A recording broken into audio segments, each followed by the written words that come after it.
vote on it, to hold on to power.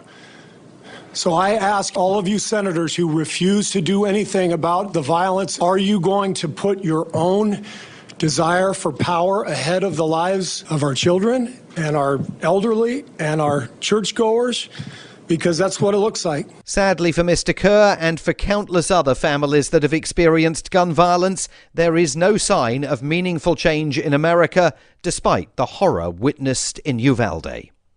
The main news again. Authorities in Texas say they're reviewing the actions of police in Uvalde on Tuesday after families of those killed in the mass school shooting accused them of failing to enter the building rapidly enough.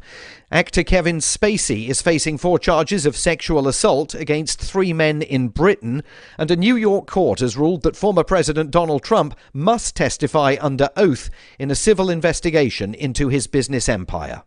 And that is the latest feature story news. Simon Marks reporting. Shortly after having sexual intercourse with a prostitute earlier this afternoon, local man Jacob Reynolds told reporters that he never expected the experience would bring him to new heights of emotional and spiritual fulfillment. I was convinced that having sex with a complete stranger behind my wife's back would leave me feeling drained and empty on the inside, but my self-esteem is through the roof.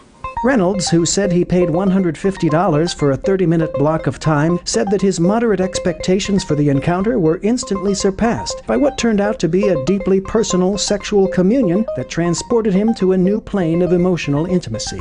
I've never felt a stronger sense of spiritual connection. When our bodies met, there was an immediate sense of familiarity and comfort that just washed over me. I think it was the most meaningful experience of my life. This is the Onion News Network.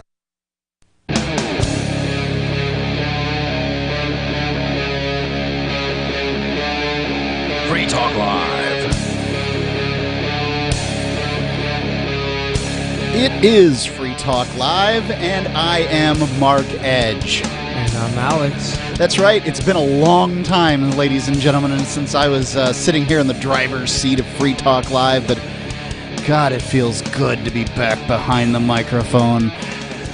For those of you who don't know, let me do a quick introduction. I, Mark Edge, was on the first night that Free Talk Live was broadcast, and that was many years ago. That was in November of 2002. Ian and I and another gentleman named Mike did our first show down in Sarasota, Florida. And I've basically helped grow Free Talk Live for that entire time frame. Now, about a year ago, I ceased being on the air because, well, I was trying to find places in the United States where, well, our door wouldn't be kicked in by the Federal Bureau of Investigations. Did you find one? No. You're not going to find any place where the Federal Bureau, inside the federal government, where the Federal Bureau of Investigations can't kick your door in. And this is the conclusion I came to, is that no matter how much you look around America, you're simply not going to find a place where the FBI and the IRS just can do whatever they want. Now, you think to yourself, well, why does this guy care about the FBI? I mean, what's the big deal? For those of you who don't know, Free Talk Live has been raided twice. The first time, there were never any charges that were brought. And I recently got a piece of paper that says that they're going to return all the pieces of equipment that they stole, and I guess in hopes of taking us off the air. I'm not entirely sure what their goal was. But you can decide. It happened right after the Malheur Wildlife Refuge situation and the Bundy Ranch situation, where I, on the air, called the FBI's conduct highly unprofessional and said that it looked very much like they were trying to assassinate those people. And that's what it looked like to me. I stayed up all night watching that event, and it seemed like they were trying to assassinate people. And they're trying to draw them outside so they could shoot them. And then later, they decided to come after people, some of our co-hosts, for selling Bitcoin without a license. As if you need a license to sell Bitcoin. The funny thing is that the conspiracy theory out there would suggest that banks own governments solely for the reason of protecting themselves from competition. and that Bitcoin was explicitly created to destroy banks. This is the conspiracy theory. Look, I didn't make it. I'm just beginning to believe it. Because sure enough, when a couple of, just a few little handful of people in Keene, New Hampshire go and, try to get Bitcoin in the hands of people, boy, oh boy, we got to just bring down the entire weight of the federal government. I'm talking about millions and millions of dollars in investigation over the course of 5 years. They had cameras on poles looking at us. Literally, there's report after report after report. Mark Edge steps outside. That's it. This person steps inside. This person steps outside. That person goes and smokes a cigarette. It wasn't me. I don't smoke. But this is what it was like reading this stuff. And it is, just highly offensive to me. And then one day, March the 16th of last year, they decide to take a tank and drive it through our one of the doors on the building that contains our studio. They shatter a front window. They fly a drone in. They point guns at naked women. Real heroes protecting America. So I just decided, look, I'm going to do what it takes to keep Free Talk Live on the air. Thank God we were able to get attorneys to get Ian out of jail. They literally wanted to hold him in jail for as long as they could, a year or two, for a white-collar crime. They're not proposing a victim here. They're not saying that Ian robbed anybody or did anything to defraud any human being. And so then I went on a mission to start finding free places. And I have been on this mission for some years. You and I, Alex, we went to the U.S. Marianas together. And I'm going to talk about that tonight. I want to clear the air because people are, to some extent, like, well, that Mark, I guess his mission failed. He went to the U.S. Marianas and then, COVID and governments. And sorry, I guess you got to go back to New Hampshire where everybody's free. So I'm going to I'm pulling out the Liberty gun, and I'm going to put some bullets in the heads of sacred cows tonight. That's my goal. But you can call in, talk about whatever you want. It looks like that another gunman went into another government school and shot some more kids there. Turns out the police didn't do a very good job of protecting them. It's almost as if the government is there to protect itself and not you. I'm not saying that there's not brave men and women that work for law enforcement agencies around America. I know that there are some that will throw themselves bodily in front of a bullet in order to protect kids. I know they will. But those people aren't supported by their higher-ups. And I know what this is like. I was in a situation, I'm a fireman at one point. I was a fireman at one point. And I was in a situation where I was going towards an accident. That accident, the guy had been speeding at high speeds through a 35-mile-an-hour zone. He lost control of his tiny little vehicle, little Geo Metro or something like that. Hit a giant 800-pound rock. Actually lost one of the wheels, not the tires, the wheels, on top of a 17-foot umbrella that goes over the top of gas pumps. And he ended up steaming next to the gas pumps. We couldn't tell if there was fire or anything like that. So when I arrived on scene, I was there before the department vehicles. And I realized that it looked like the vehicle was on fire. But then again, I'm standing on the giant tanks of gasoline. So if something goes up, it just all goes up. So I might as well go over and see if I can help the guy rather than just dying here standing on the side. And I believe my fire chief had the very best of intentions, and I don't know that he was wrong.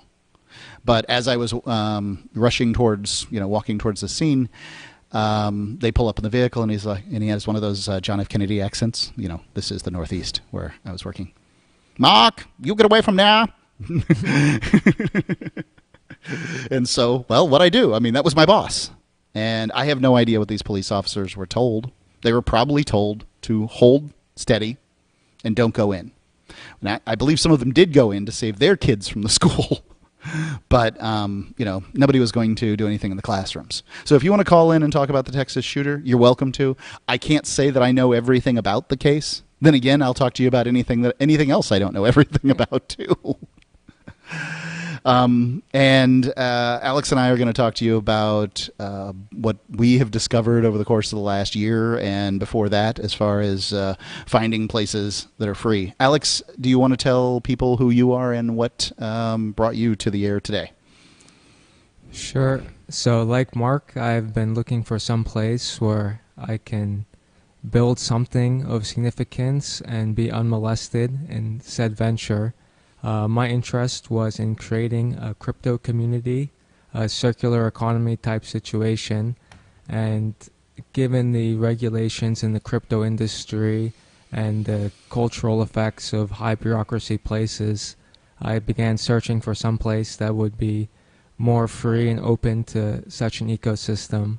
And after looking all across the U.S., it seemed like the Northern Mariana Islands, Now, this was November of 2019.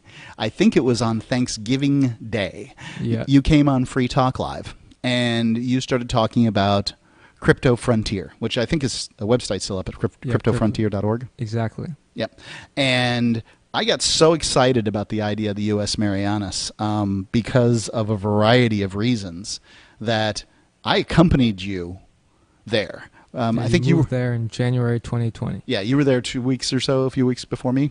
Yeah, I arrived in December 2019, and you joined a month later. So you were on the air in Thanksgiving. You left 2 or 3 weeks later, Yep. and then I arrived 2 or 3 weeks after that. I did stop off at Hong Kong to sort of watch the yellow umbrella protests and lend whatever support I could to people seeking more freedom in their lives.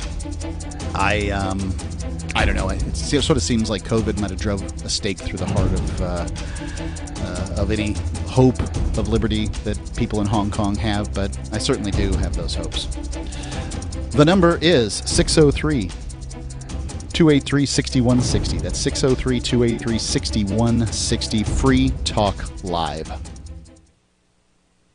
Are you tired of your taxes funding endless occupations around the world? Antiwar.com is run by people who understand that wars abroad become wars at home, wars on our freedoms. Antiwar.com is dedicated to bringing you the latest in news, views, interviews, and reviews from the top movers and shakers in the anti-occupation movement. Antiwar.com has it all, from thorough foreign policy analysis to interviews with whistleblowers who used to run the military-industrial complex. Anti-war, pro-free market. That's antiwar.com.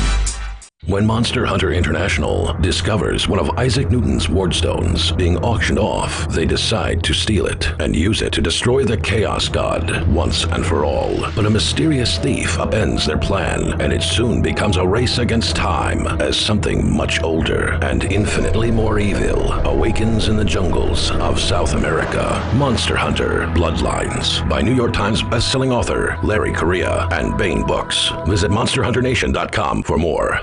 I'm a little obsessed with My Magic Mud. Several years ago, I met Jessica Armand, the founder and CEO of My Magic Mud, and I didn't even know my teeth were coffee stained. A week's worth of use convinced me, and now I use it every 3 or 4 days. It's clinically proven to whiten teeth, and I think it cleans better, too. My Magic Mud's available at most local health food stores, Sprouts, Natural Grocers, CVS, Walmart's Natural Beauty Aisle, but I can get it for you for 20% off with coupon code FTL20 at mymagicmud.com. FTL20 mymagicmud.com.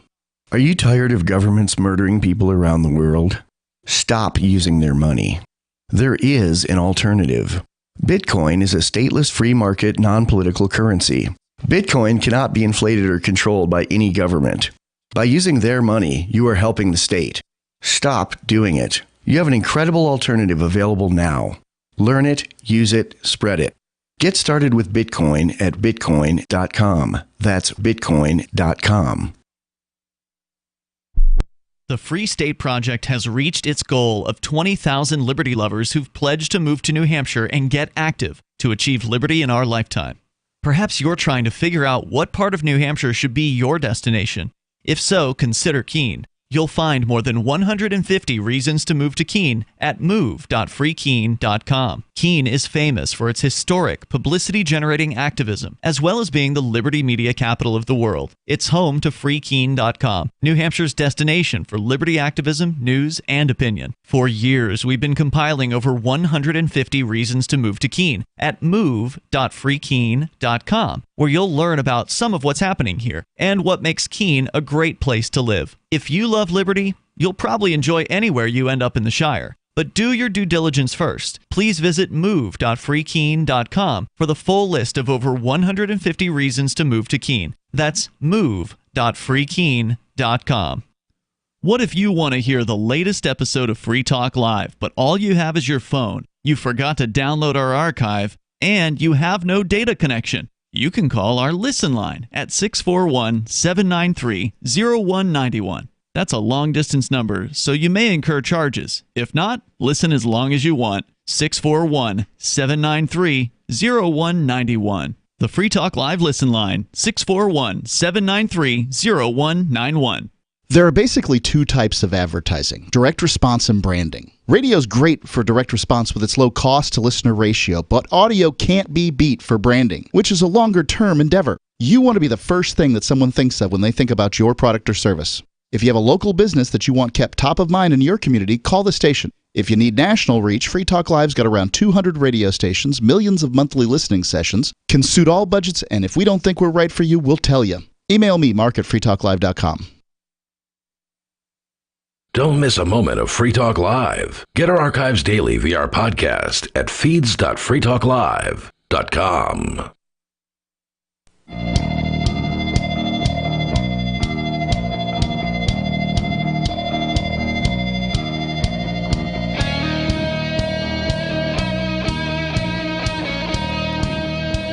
Free Talk Live. It's Mark here with you. And Alex. Call in, talk about whatever is on your mind.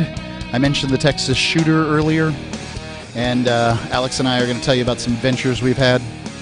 The number here is 603-283-6160. That's 603-283-6160. So, I want to tell you about Bitcoin.com before we get on here. Bitcoin.com has been a long-time sponsor of Free Talk Live, and we love them over there. They do great work.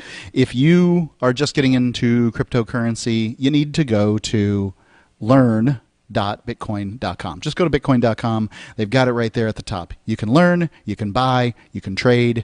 There's the Bitcoin.com app, the market data, the merchant maps, the casinos, the news, the company, whatever it is you need to have. They've got it there at Bitcoin.com. It's your one-stop shop for all things cryptocurrency, and it's a safe site that you can trust if you're just getting into Bitcoin. It's Bitcoin.com. They make it easy to buy, to sell, whatever you want to do with your Bitcoin.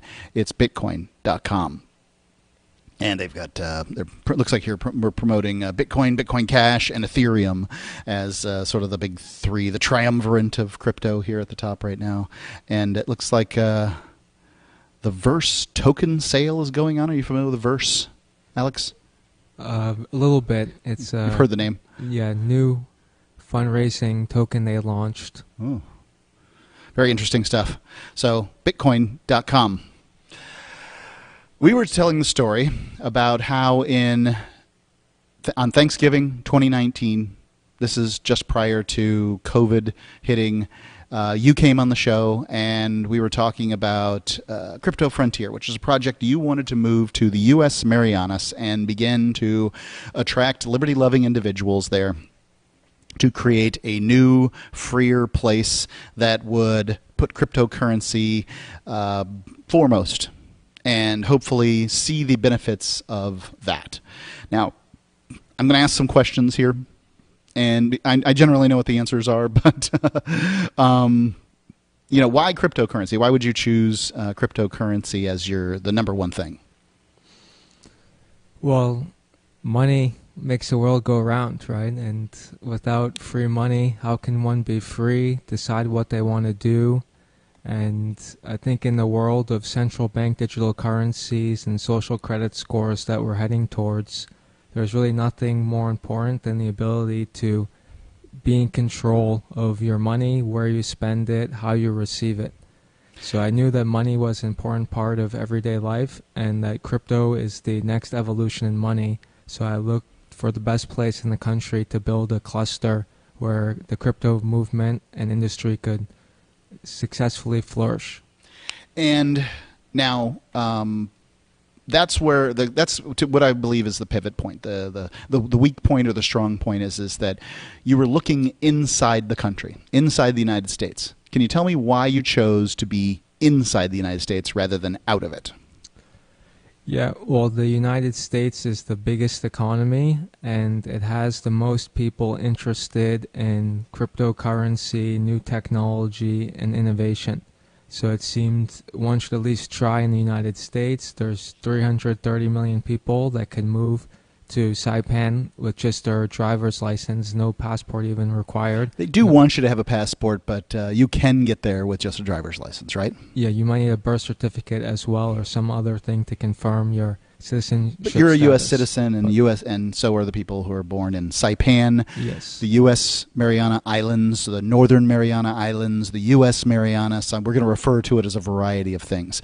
Basically, there's Saipan, which is one island, and then there's a couple of other islands. Tinian, which is where Enola Gay took off to drop bombs on Japan in 1945, and Rhoda, which is a much smaller sort of rural island. And then there's a very, very small one called Pagan, which I believe they evacuated people off again recently for the same active volcano situation. Yeah, there's about 13 islands total, but only 4 or 5 are inhabited, and 2 of the 5 have less than 5 households on them actively.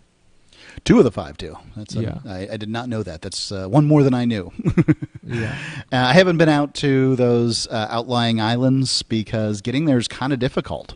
If you're on Saipan, you're going to have to pay hundreds of dollars to a boat captain to take you to one of these other islands. Try thousands. Yeah, it could be thousands. Yeah. Yeah. I mean, the closest one you can probably get to with hundreds. Yeah. Maybe. Anyway, apparently they go there and they hunt things. Everybody left Pagan a couple decades ago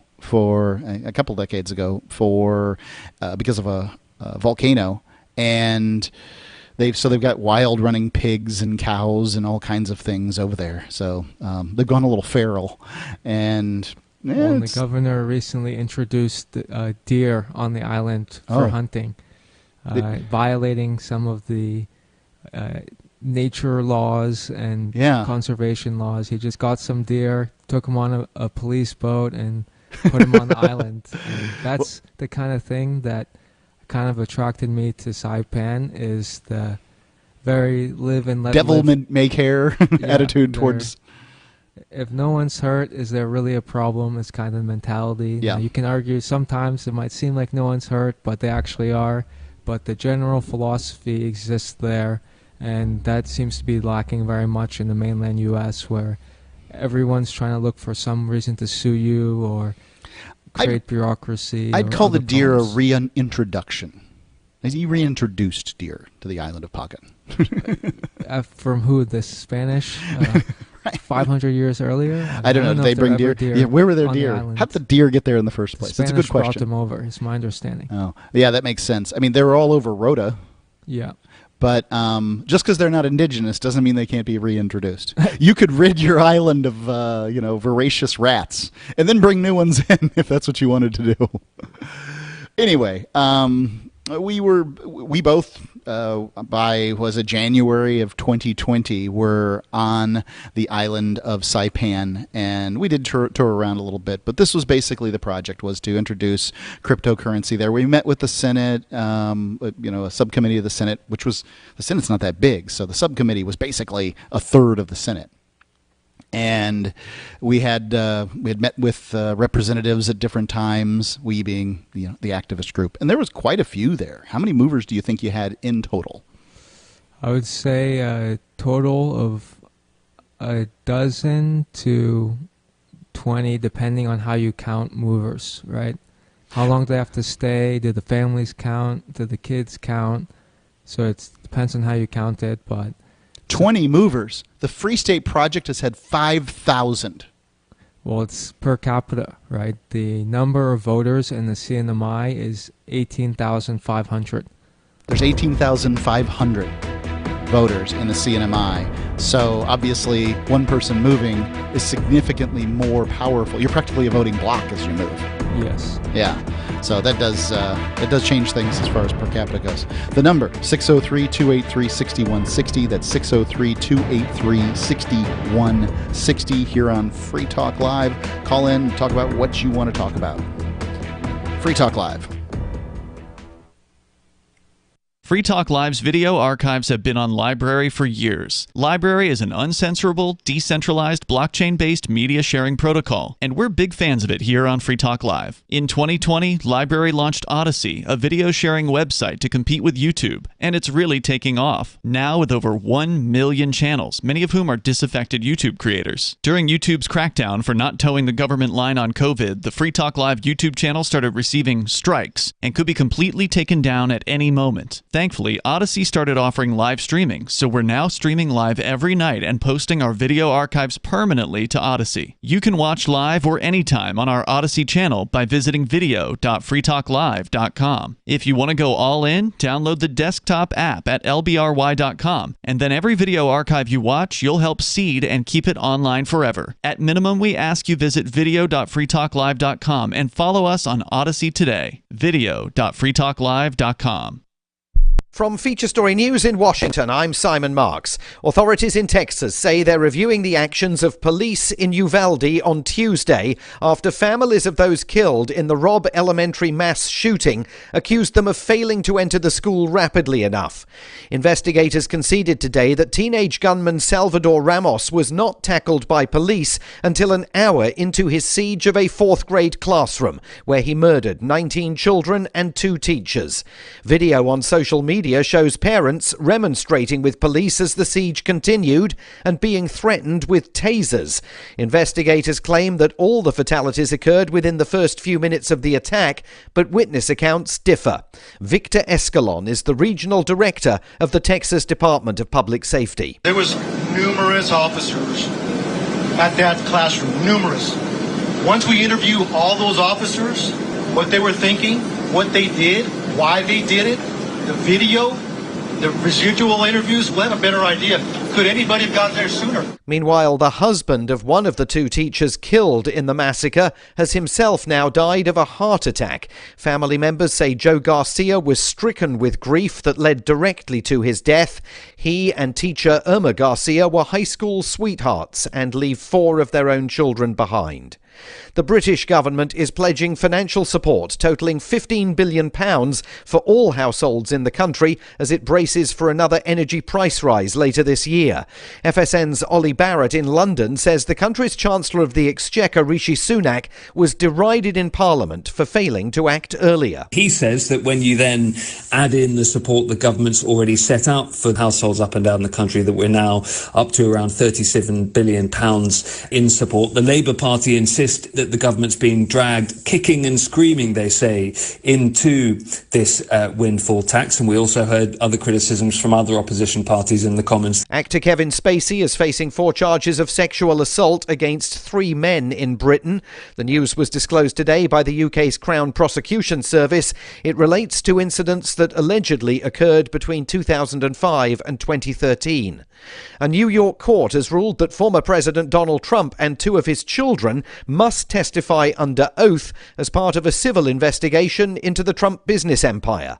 From FSN's New York bureau, Sarah Walton reports. The Attorney General of New York, Letitia James, tweeted that former President Donald Trump had lost a court appeal and must now give evidence under oath as part of her investigation into alleged tax offences by the Trump Organization. His daughter Ivanka and son Donald Trump Jr. will also have to do the same. Trump has claimed the investigation by James, who is black and a Democrat, is racist and politically motivated. Sarah Walton, New York. We're still not sure why you'd want to watch, but our video feed is streaming nightly for free at cam.freetalklive.com.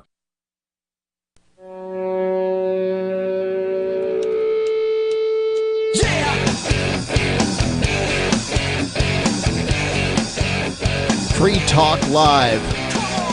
Come on. That's right. Come on and call. The number, 603-283-6160. That's 603. That's the New Hampshire area code, in case you need to know. 283-6160. Honestly, you should put that in your phone and just get it there and ready so that whenever you do feel like calling, you can just have it ready to call. We're talking about whatever you want to talk about tonight. It's open lines, and we can discuss the Texas shooter situation or whatever is on your mind. But I have been chomping at the bit to get back on Free Talk Live and talk about my favorite thing to talk about, which is how can you find more freedom in your lifetime. I recently read, started probably a year ago, and I've been reading over and over Harry Brown's How I Found Freedom in an Unfree World. And this book has gotten a little dated. Not everything about it is as up to date as it was, but what the fundamental truth is that you can have the level of freedom you want to have. That you opt in and opt out of systems that, in all systems, take your peace of mind. They take your time. I don't care if you're joining the local model train club, or you're going to your state capitol testifying to get rid of some law or enact some law or do whatever you're trying to do. These systems take your time, and you got a limited amount on the planet Earth. You need to give the systems that you think are worth your time. Now, for me, I'm interested in solving a particular problem, and that problem is, where can you move to find more freedom? Because I've come to the conclusion that if you have picked one of the 50 states of the United States, you're wasting your time if you're looking for liberty. Now look, the United States is super great for a lot of things. If you want to move to, you're probably in the United States if you're listening to me, so moving isn't necessary to find more freedom. But the United States is a great place to make money. So make money. Be happy. Take care of your family. Do the things that you do there to make you happy. But being involved, in my opinion, being involved in libertarian politics inside the United States is a treadmill for people who want that kind of treadmill. And you need to know that's what you're looking for. If you're trying to solve a problem with libertarian policies in the United States, you're probably not going to do it. Or if you do it, there'll still be so many other problems that effectively you won't have achieved much of anything. So I picked up and I moved.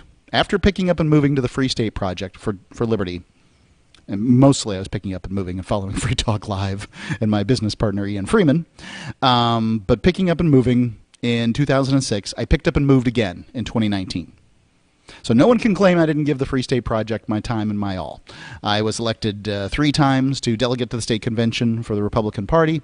I went and I voted on the state platform. I did all kinds of things. I've testified in front of local and state committees and trying to get this thing or that thing through or stopped or whatever the case may be.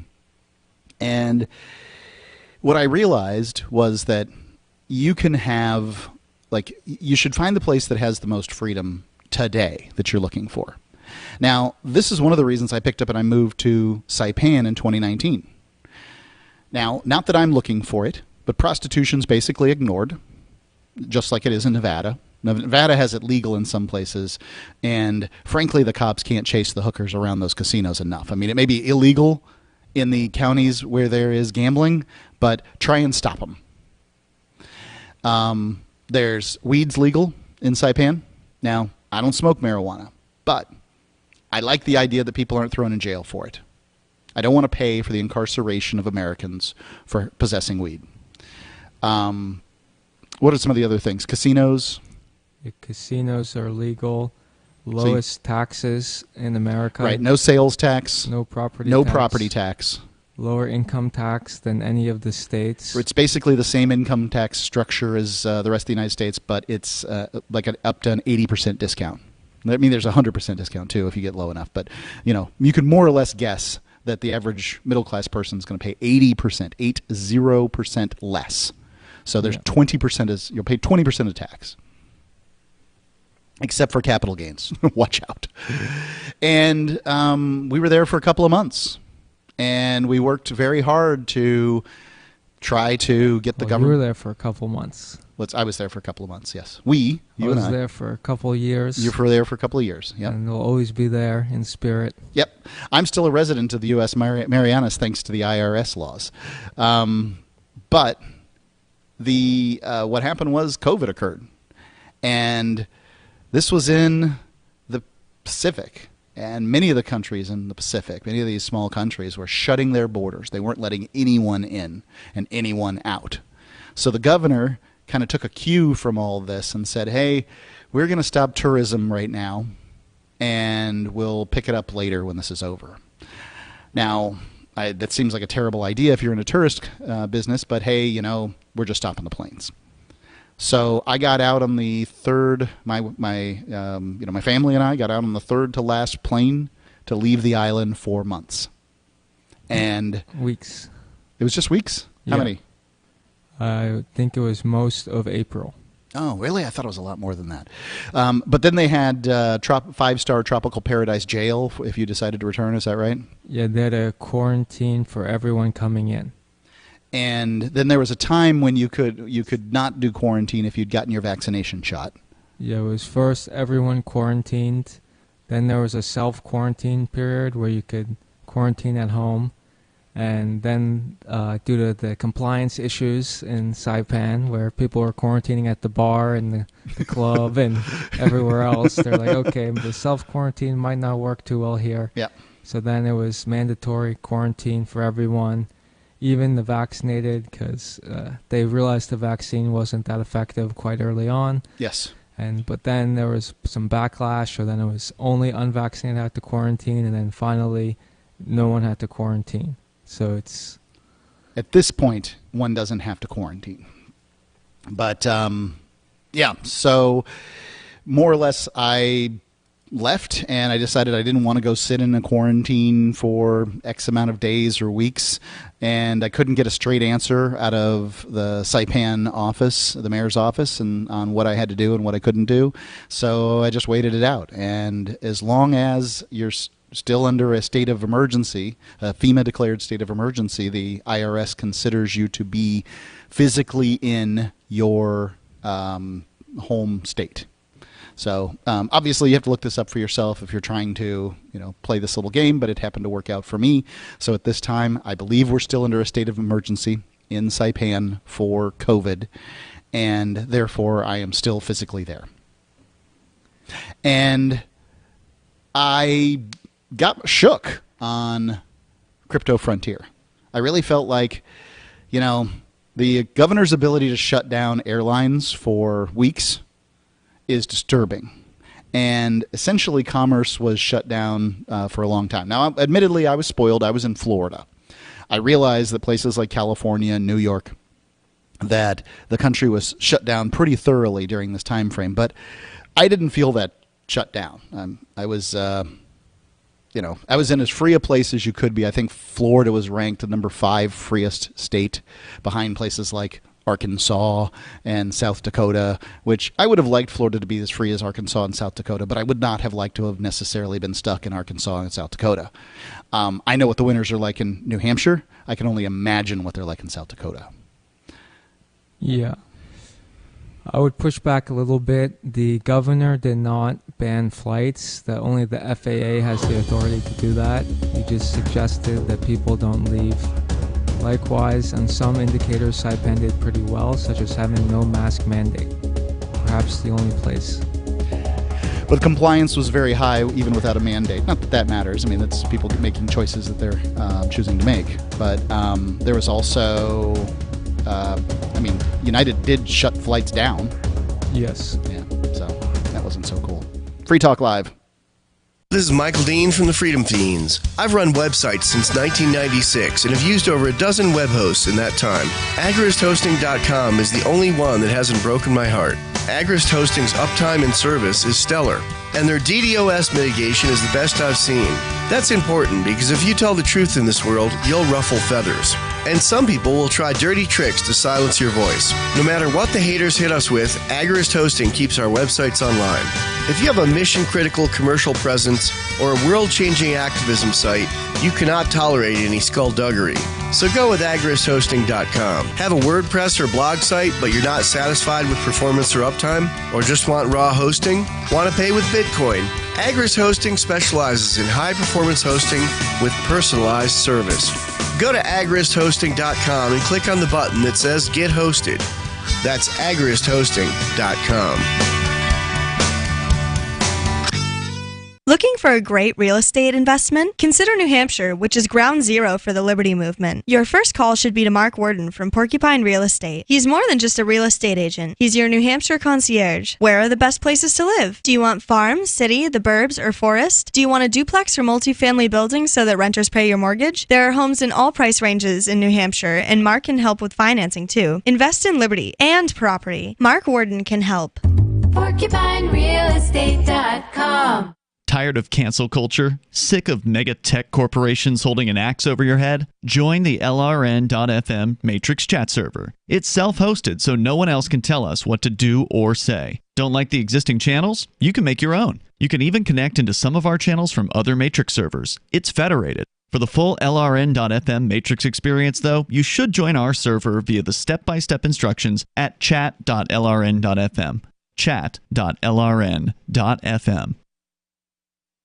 We have some good news. The indictments against Ross Ulbricht in the District of Maryland were dismissed with prejudice, meaning they can never be refiled. This is especially good because those indictments contain the only charge ever made that Ross engaged in murder for hire. This was a serious allegation that Ross Ulbricht denies. It was never prosecuted or ruled on by a jury, but was trumpeted by the federal government and the media as if it were proven fact. The Maryland court held these indictments for almost 5 years, poisoning Ross's case and leaving him under a cloud of unproven allegations.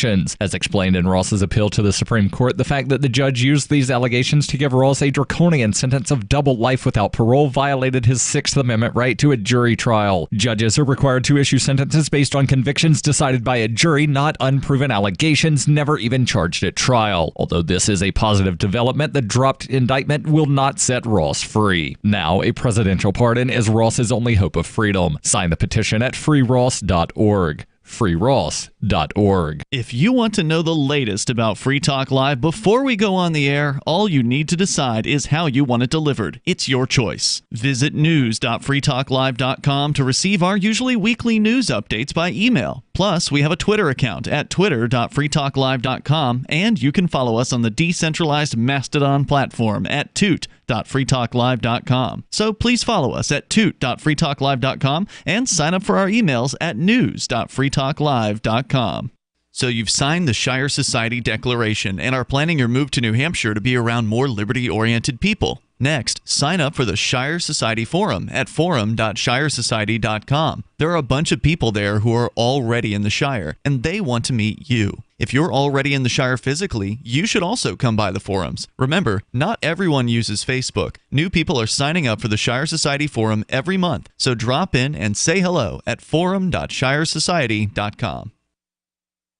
You can help spread the ideas of liberty with our Patreon for just $5 per month at amps.freetalklive.com.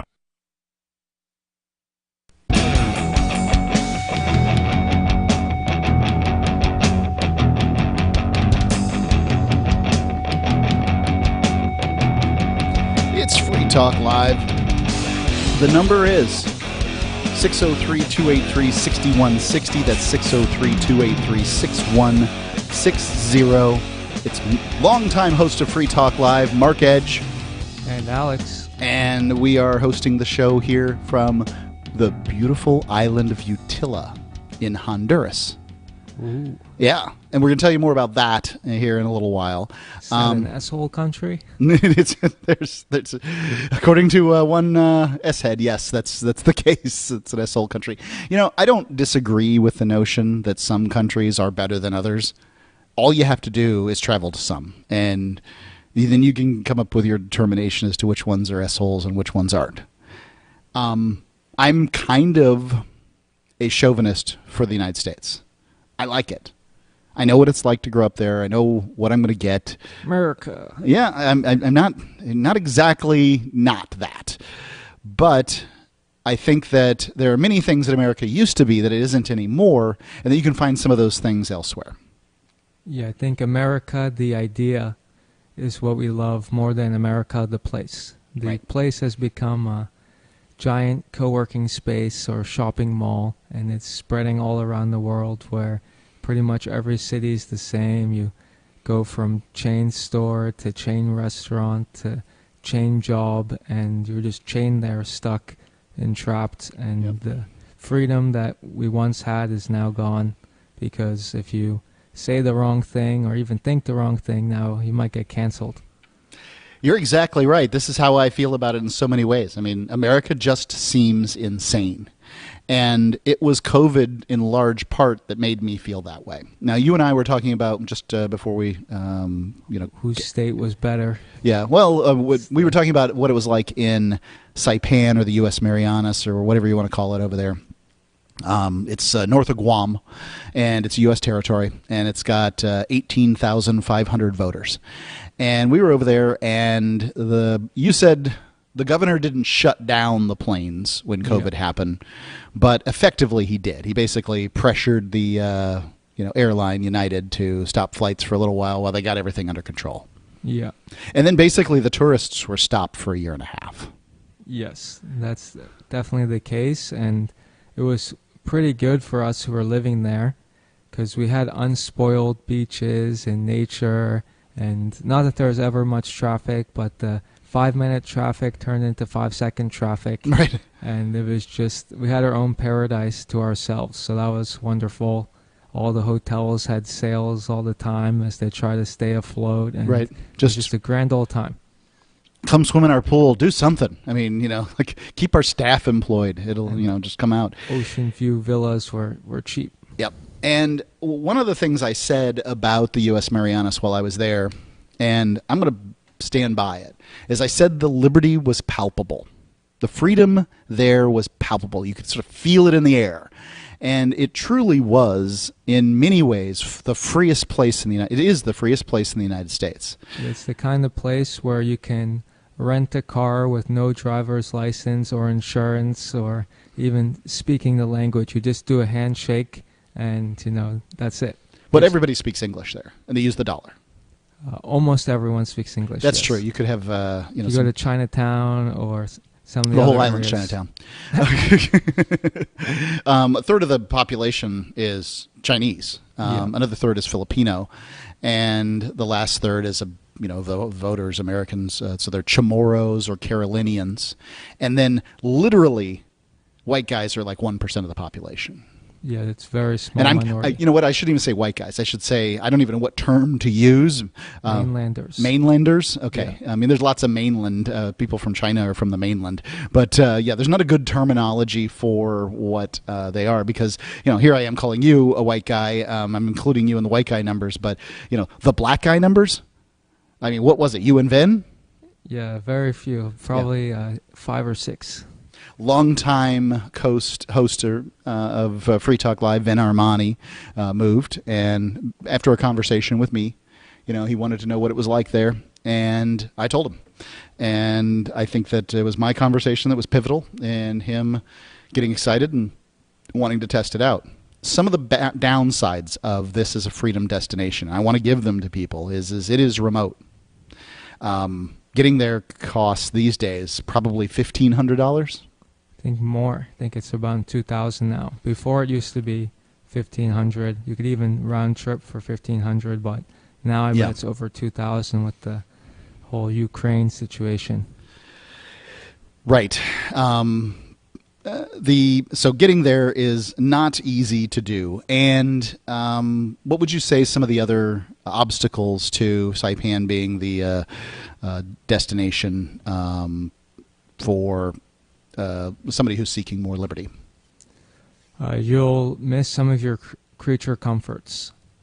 You can't get gigabit internet in Saipan. You can get fast enough for HD Netflix, but you're going to have a hard time gaming with North American peers because the latency will be a little high. no gigabit internet generally. Your Amazon orders will take 10 days to arrive. Yeah, delivery's tough. Some things with lithium-ion batteries won't come, so you have to find the eBay seller who just ignores USPS's rules. Mm-hmm. And things generally move more slowly there. I'm seeing one flight in the near future to Saipan and back, New York City, at $2,000, and then everything above that appears to be even more. So it's round trip flights are expensive right now. Now, it was much cheaper before COVID, and one would presume that at some point is going to get cheaper still, but it's not short no matter what. Yeah. There isn't a nonstop flight from the mainland United States to Saipan or even Guam. Yeah. You got to hop on United from... Pre-COVID, you could fly to Seoul or Hong Kong direct, because those are airport number 2 and 3 in the world. And then you could go from there to Saipan. So it was just a one-stop layover. But COVID kind of gutted the tourism market, so Hong Kong flights... I think the airline Hong Kong Express is just shut down. Yeah, just shut down. It actually, Ian had flights to come out, and they just took his money. Like they're gone. That's that. When you take a discount airline in that circumstance, you do to some extent take a risk, and there it was. It wasn't a whole bunch of money, but by the way, those $2,000 flights turned out to be $5,000 flights. Right. So it's expensive to get there, and basically, if you're going to go, you're probably going to want to be staying for a little while. And as far as getting electronics and things like that, a little more difficult. Not terrible. I ran a radio show from there, and it was all right. You can get everything you need. You just might not get it in 2 days like you could in the mainland.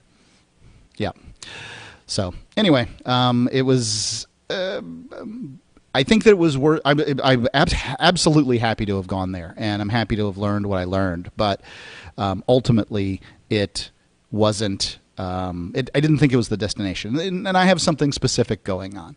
I'm managing a fund that has to do with cryptocurrencies, and long-term capital gains is important to my client, and this wasn't a great place for long-term capital gains. It didn't really fit that particular thing. So the IRS, although you aren't under the thumb of the IRS when you're in the U.S. Marianas, you're still under the IRS code, and if they need help to parse out your tax form, they will call in IRS auditors.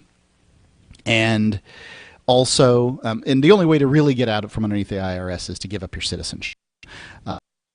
You can get out of a lot of their rules by moving to a territory like the U.S. Marianas or Puerto Rico. And by the way, Puerto Rico has a really cool program you might consider. But ultimately, it's there's still you still have to deal with the IRS. You still have to deal with the United States federal government. If the Federal Bureau of Investigations wanted to figure out where Free Talk Live was on the island of Saipan and then kick our door in again, they could do that. And for me, I just didn't like that particular aspect of it. I just couldn't live with the idea that they would be able to do that. So I was looking outside the United States in a certain swath of time zones. I wanted to be able to do Free Talk Live at a reasonable time.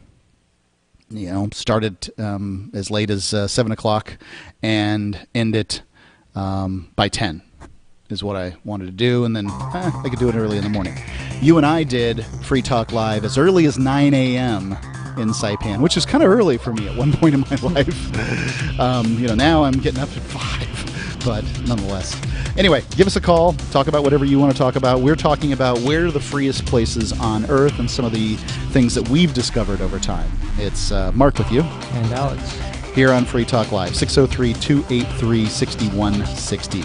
Free Talk Live.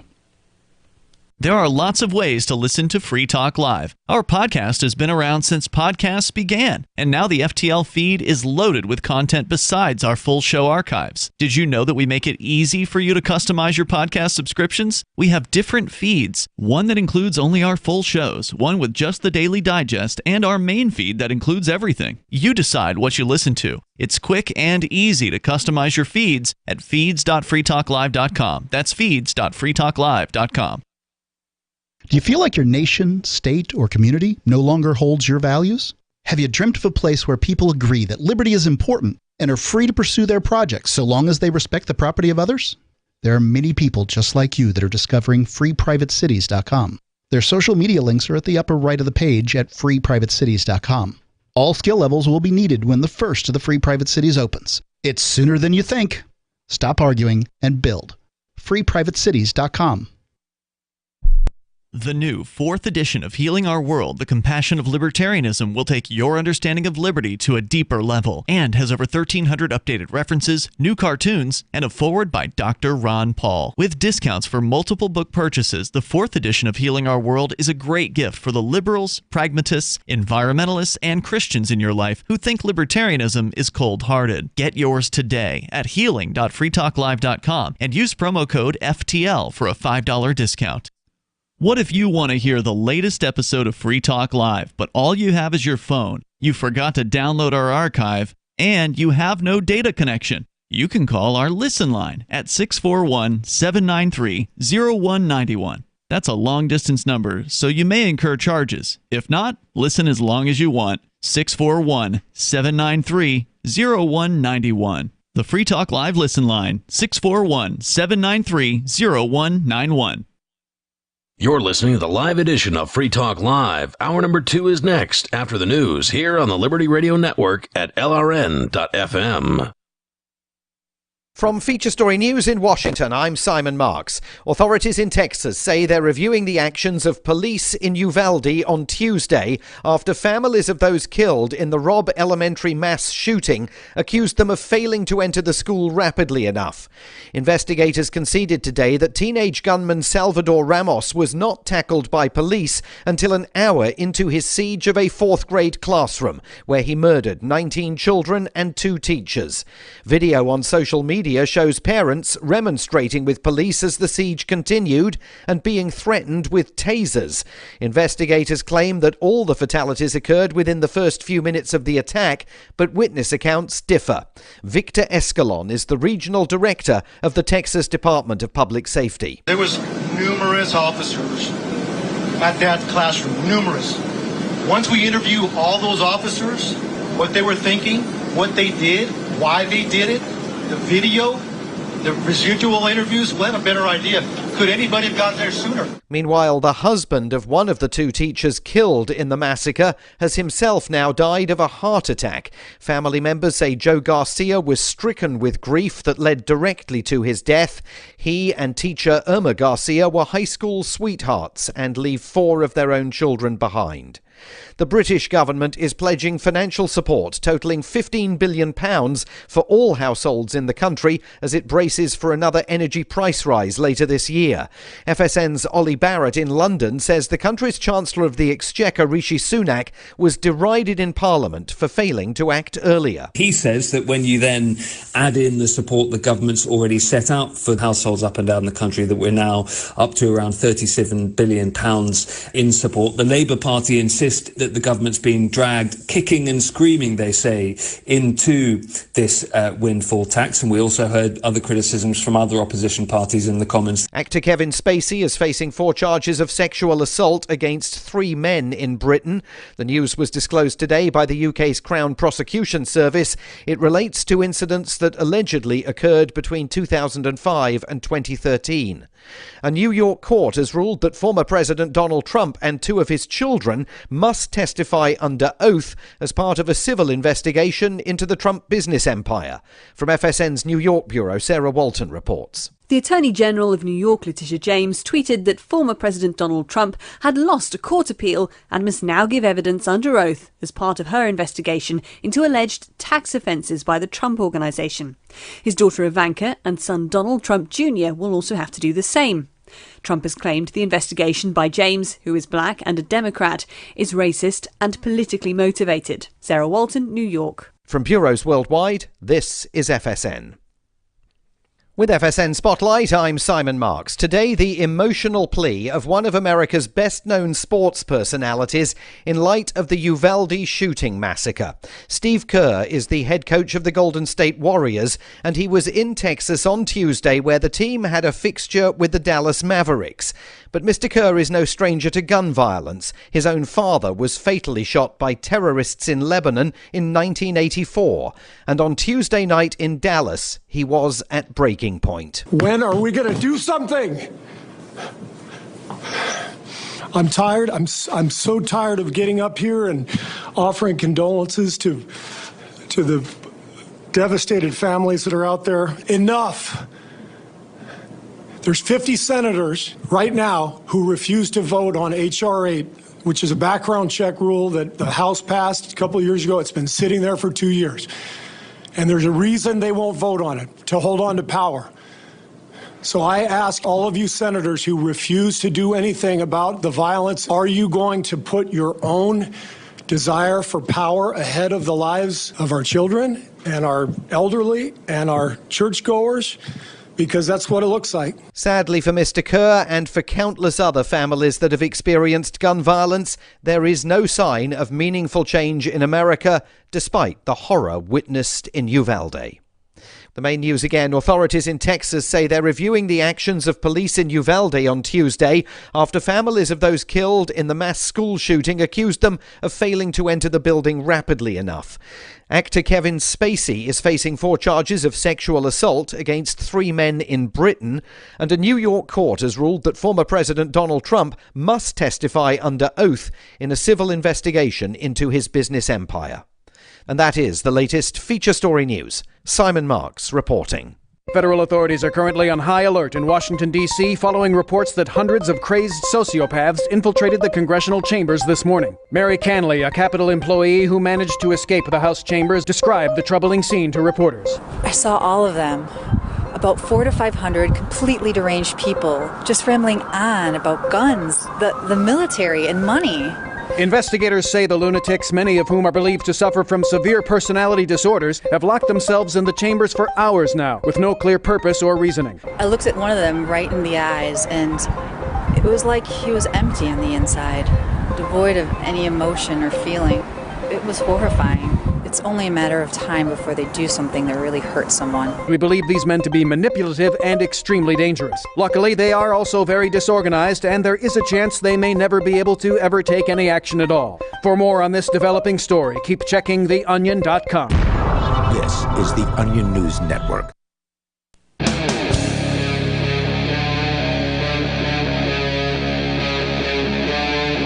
Free Talk Live. It's the second hour of Free Talk Live.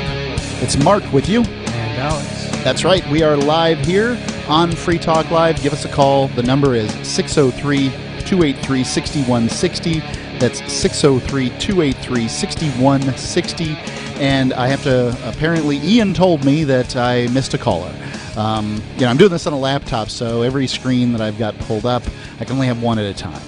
And I forgot to pull up the caller screen in the last segment, and I lost him. Is this amateur hour? Yeah, well, I'm a professional. I'm just not very good. In my own defense, I was the color guy for almost 20 years on Free Talk Live, so what are you going to do? Anyway, I guess it has been 20 years. It'll be 20 years in November that Free Talk Live has been on the air. It's really hard to believe. It's longer than most marriages. Well, I do blame my relationship with Ian for the gray hair that I have. Good Lord, who can deal with all the crap that Ian has made a man deal with? Anyway, the number, 603-283-6160. What Alex and I have been talking about here on air this evening is sort of our adventures trying to find more freedom in the world. And I went to the Free State Project in 2006. We both picked up stakes in 2019 and moved to the U.S. Marianas. I didn't arrive until 2020, but I mean, I was certainly making my plans at that point. And you arrived late 2019. And then for me, I left the U.S. Marianas in 2020 because of COVID. I didn't want to get stuck on the island for an indeterminate period of time. And you stuck it out. And ultimately, you've decided to abandon the U.S. Marianas too. Do you want to say why that is? I wouldn't say I've decided to abandon it. Okay. It's still my place of residence. It's my residence too. Yeah. I would say I decided to spend some time outside the U.S., and a lot of that had to do with the overbearing federal government.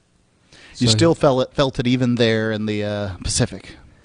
Yeah, I'm not sure if it's just the generation I'm raised in to be a more adherent bootlicker or what the deal was exactly, but it seemed there was a ton of regulations, especially in the money service business arena, that made it very difficult to do even simple things.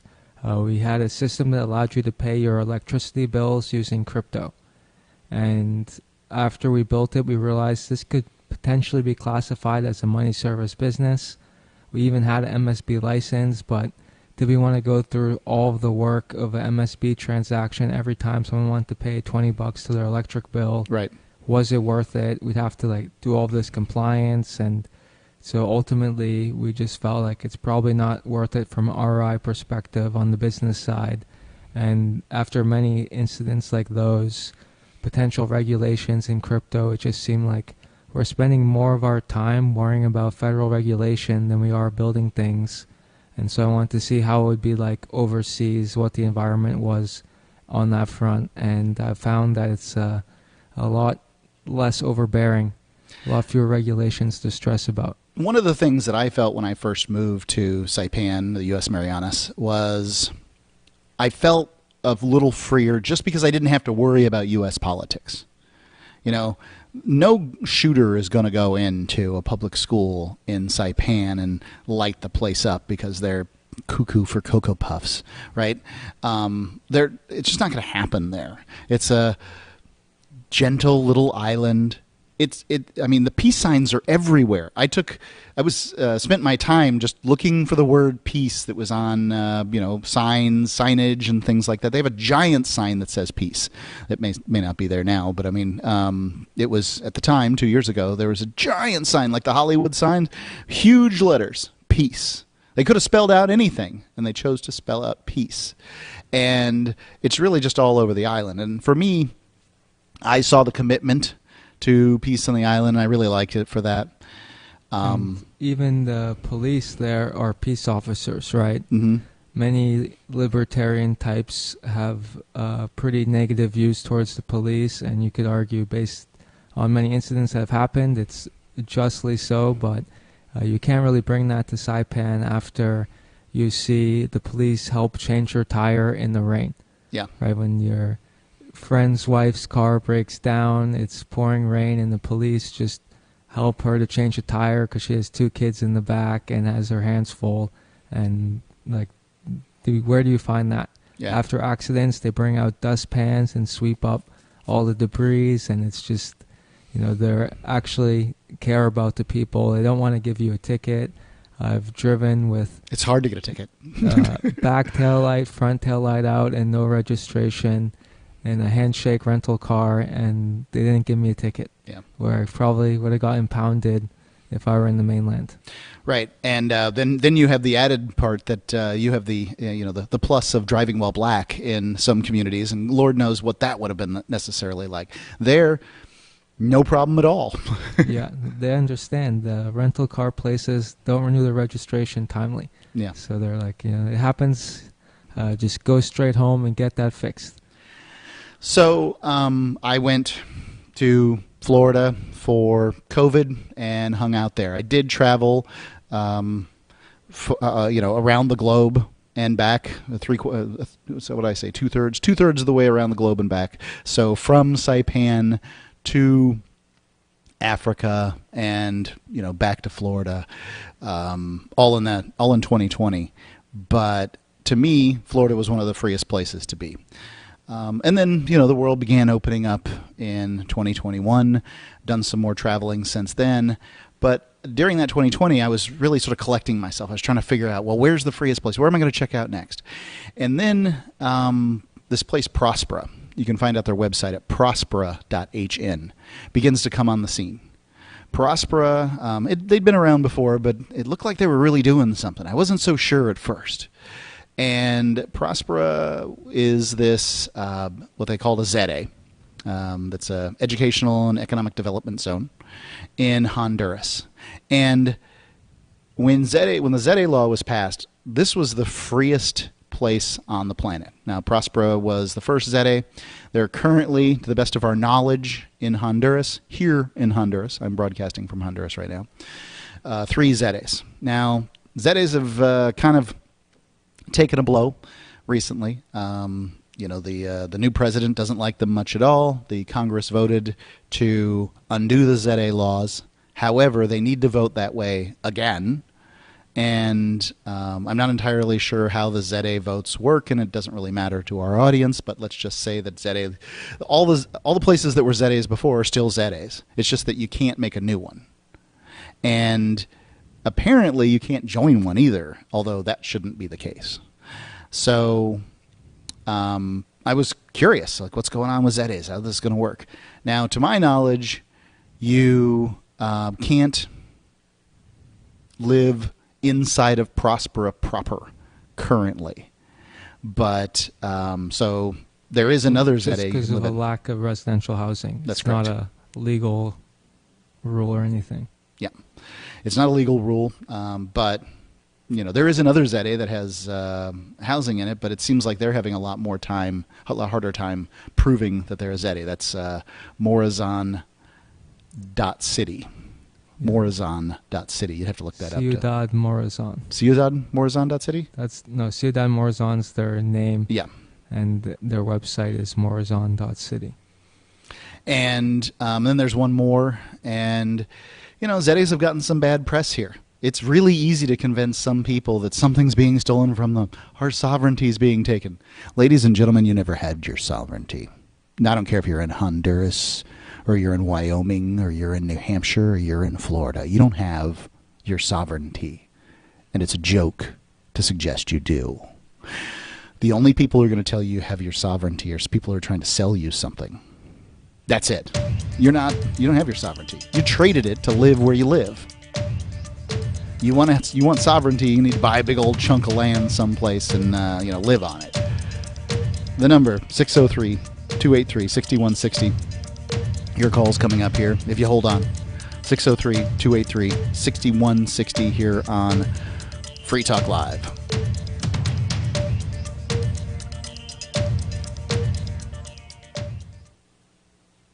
My name is Jacob Hornberger. I'm president of the Future of Freedom Foundation, which Congressman Ron Paul awarded for having an outstanding freedom website. Write us at fff@fff.org, and we'll send you a free 3-month subscription to our monthly journal of libertarian essays and our booklet, Economic Liberty in the Constitution, which George Mason University economics professor Walter Williams praised in a recent column. That's fff@fff.org. After a devastating war, the alien visitors were driven back, and their willing human collaborators were left behind to face the music. When Emma Jean Anderson's ex-lover brings her from prison, Nathan Foster and his 14-year-old nephew Ben are tasked with bringing the pair to justice. An easy enough job until they discover something is inside Emma Jean, and the fate of the planet hangs in the balance. The Family Business by Mike Coopery from BaneBooks.com.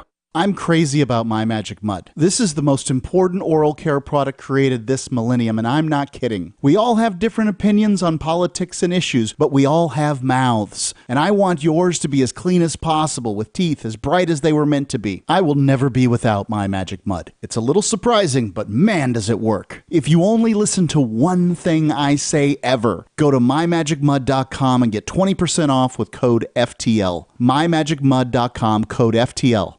Are you tired of governments murdering people around the world? Stop using their money. There is an alternative. Bitcoin is a stateless, free market, non-political currency. Bitcoin cannot be inflated or controlled by any government. By using their money, you are helping the state. Stop doing it. You have an incredible alternative available now. Learn it, use it, spread it. Get started with Bitcoin at bitcoin.com. That's bitcoin.com.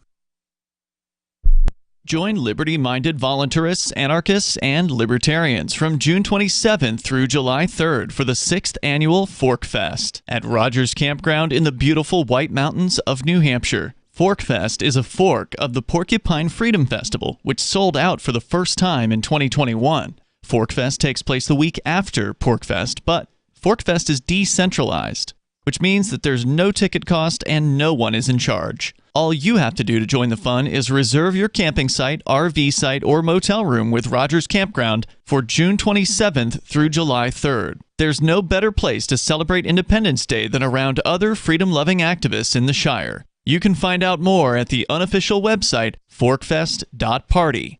You can also connect with other attendees on the Forkfest Telegram and Matrix chat rooms, as well as the Forkfest forum.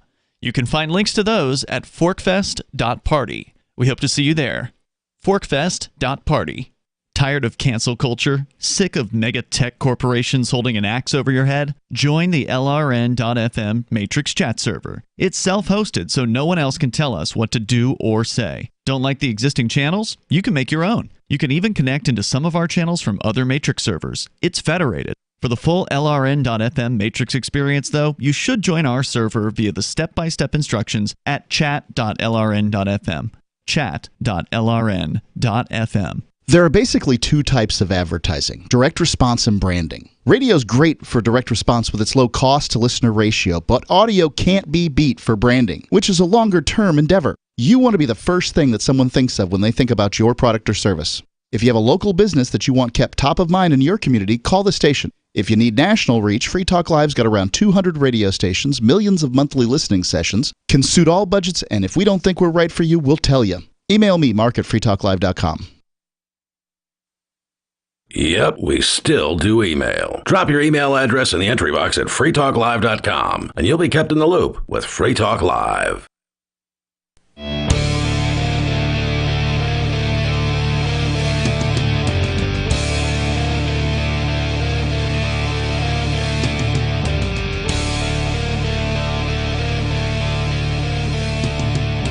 Free Talk Live, call in and talk about whatever is on your mind. That includes the shooting in Texas. That seems to be what people want to talk about here.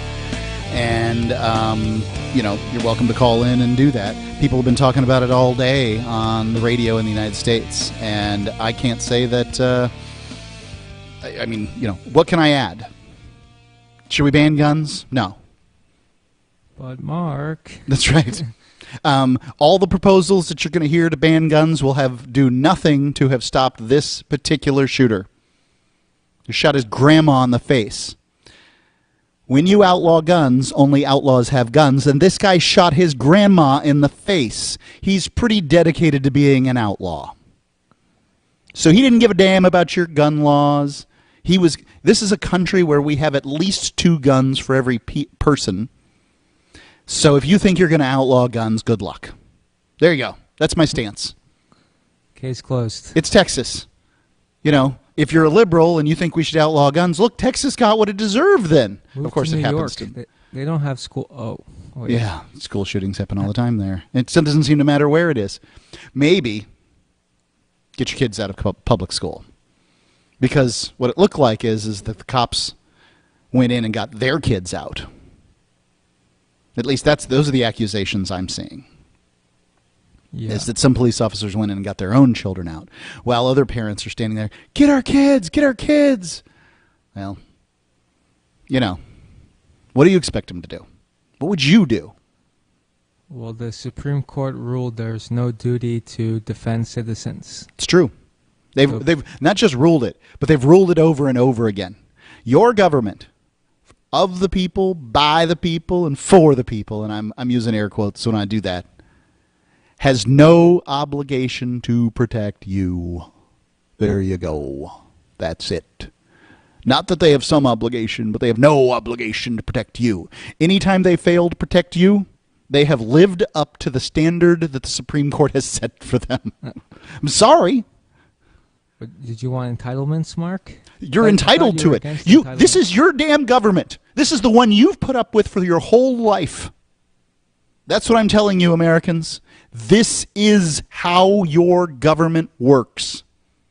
This is it. It doesn't get better than this. There is no better than this. There is no functioning more efficiently. This is a human institution that has plenty of time to mature. This is what it looks like. Let's go to Sarah, calling in from New Mexico. Sarah, you're on Free Talk Live. Oh, yes. Yes, the church I have been going to on Sundays, the Legacy Church on Central. Yeah, what denomination is it? Well, it's supposed to be just all non-denominational. Doesn't have any. Yeah. So, but what's really interesting is that the pastor talked about they have an underground bomb shelter that was put in when they built the church. I don't know how it is, but it was. I mean, he actually talked about it during the service. So it's a huge. It seems like in Albuquerque, a bomb shelter. You're not too far from Los Alamos. There, it seems like a bomb shelter isn't the worst idea in the world. Well, yeah, but I think. Well, yeah, but I mean, at least the pastor have enough. You know, he thought about it enough before he built that church. I mean, I don't know how many people that he could hold, but he thought the welfare of the people enough to build a bomb shelter, and I think that he might be Jewish. I think his name is Flishman. Okay, sounds like a Jewish name. So I think so. So and then it's a huge dome church. It's called geothermic. Is that what they call it? It's supposed to be more economical. Right. So geodesic is a type of dome house, and it's usually put together with pieces. Oftentimes they can have leaking issues because the pieces are odd-sized and things like that. But the idea is that a sphere is nature's most economical shape. That's why a soap bubble isn't going to make odd shapes. It's going to be spherical, because of the same amount of resistance all over and that kind of thing. And the idea is that somehow you're not, heating the upper right-hand corner of a room, or something like that. So, yeah, I mean, I think that domes are good in hurricane zones. I don't suspect you're getting many of them there in Albuquerque. Yeah, especially what they call monolithic pour. So they'll take they'll create sort of a bubble tent thing and then pour concrete over it and reinforce it with rebar and that kind of thing, and then they make a very efficient shape. Yeah, so I think they made the dome for economic purposes. And I really do not know exactly where the bomb shelters are, and then I do not know. I don't have a map of how many people they can hold. But he did say that he will welcome people that want to come and, stay there for if they needed a shelter during a nuclear holocaust. So that it's good, and I think we need to demand more of this from the government. Because obviously we see in Ukraine, their subway stations were how many feet? Like way down deep. They have been already prepared. They just went down there to avoid the bombs, and that's the way they built it. So subways, So I mean, how many feet? Government avoid war. Wouldn't that be a better solution? No. Nuclear. We need to ask them to build nuclear bombs. And I was told that this is what they do in Russia. They've already have nuclear bomb shelters for everybody, not for the people that are billionaires and their little cliques. That's who this going to get sheltered. They got secret bomb shelters, but it's only for the people that are, tied in with the government and all the billionaire people and everybody else. I'm not surprised that power and money have colluded to protect themselves once again. I mean, all you have to do is look at 11,000 years of civilization since the agrarian revolution, and you can see that that's what happens, right? Power and money are linked, and that's what they do.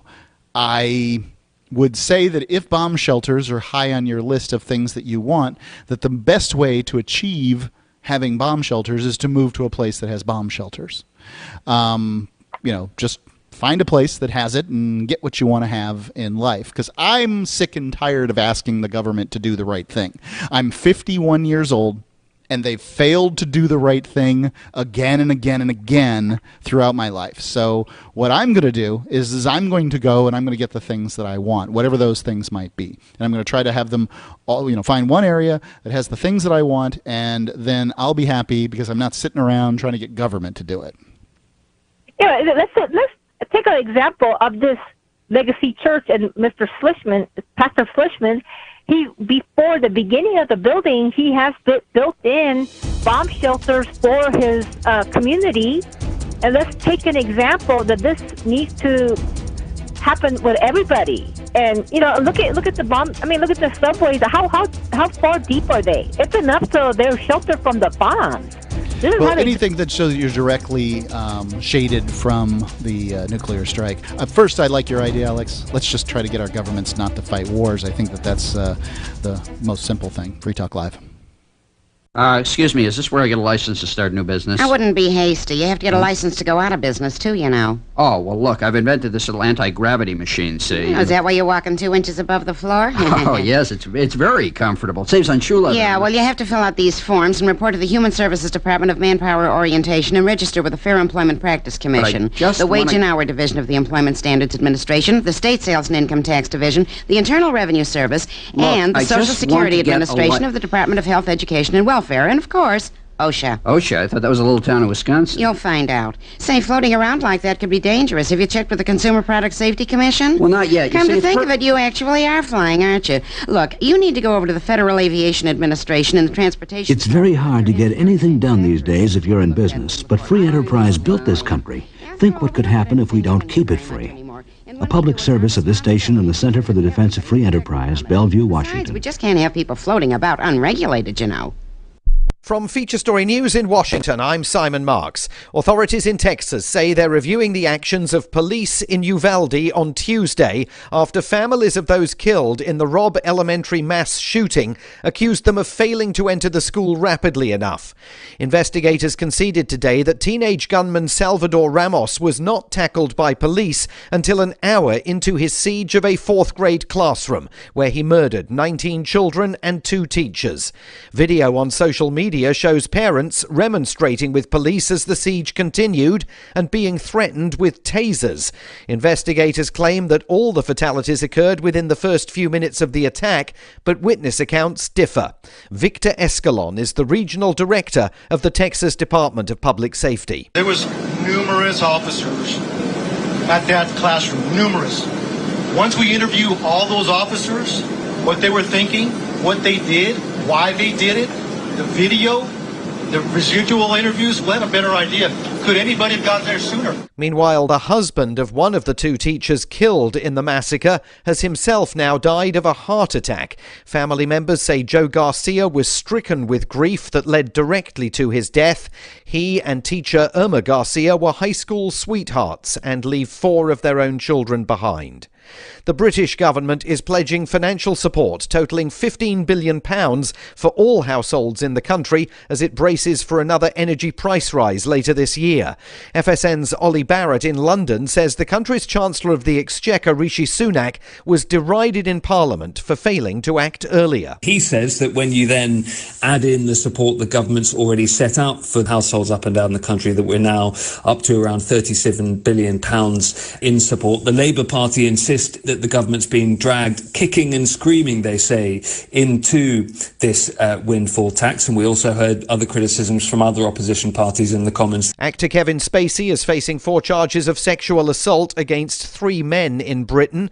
The news was disclosed today by the UK's Crown Prosecution Service. It relates to incidents that allegedly occurred between 2005 and 2013. A New York court has ruled that former President Donald Trump and 2 of his children must testify under oath as part of a civil investigation into the Trump business empire.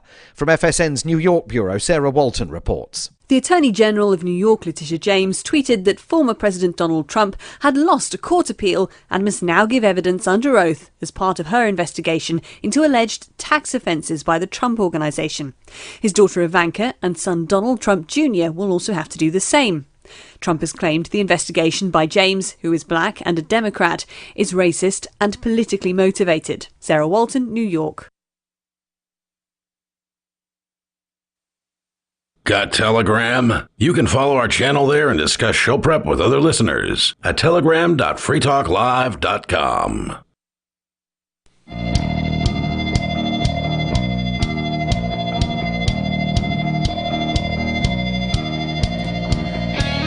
Free Talk Live.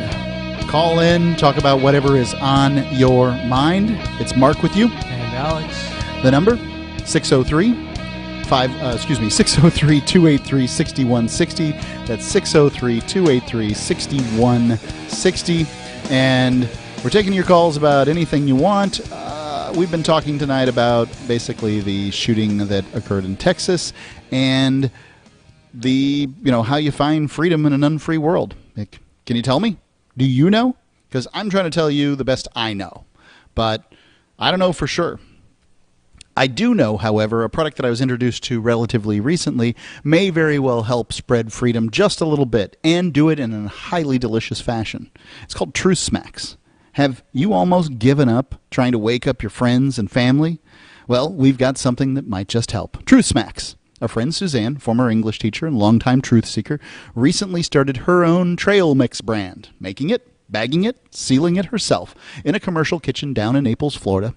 She calls it Truth Smacks because there's a heavy dose of truth on the back of every bag. So the Truth Quotes variety has some famous or infamous quotes on the back, and then the Freedom variety has famous quotes about about freedom and government tyranny. Both varieties come in two sizes. One in original flavor or in peppermint infused.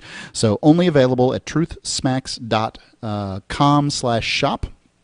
It's truthsmacks.com/shop. Great way to smack your friends and family with a little truth in a loving way. Made with raw, unadulterated ingredients, no artificial crap, only food as nature intended. It's truthsmacks.com, spreading truth one delicious morsel at a time. truthsmacks.com/shop. And I have had them, and that peppermint variety is really special. There's nothing quite like it. You ought to give it a try just for that. I'm very, very, very impressed. It's truthsmacks.com. So, let's see. Let's go to the callers, because that's what we do here on Free Talk Live. Who's been on longer? Jack in Washington. You're on the air, sir. Presumed your gender. To just incompetence of the government. Mm-hmm. Like the shooting it's mental illness. Like I started off years and years and years ago. I'm 42 now, as a liberal, then a gay conservative, and now I'm leaning toward libertarianism. Mm-hmm. The money they spend on both parties, Republican and Democrat, on these. I'm going to use the word witch hunt because it's real popular. Chasing people down, bringing them to court for this, for that. The government needs to spend more time on mental health. They don't spend any time on this. It's about guns. It's about whatever is politically popular rather than actually helping people.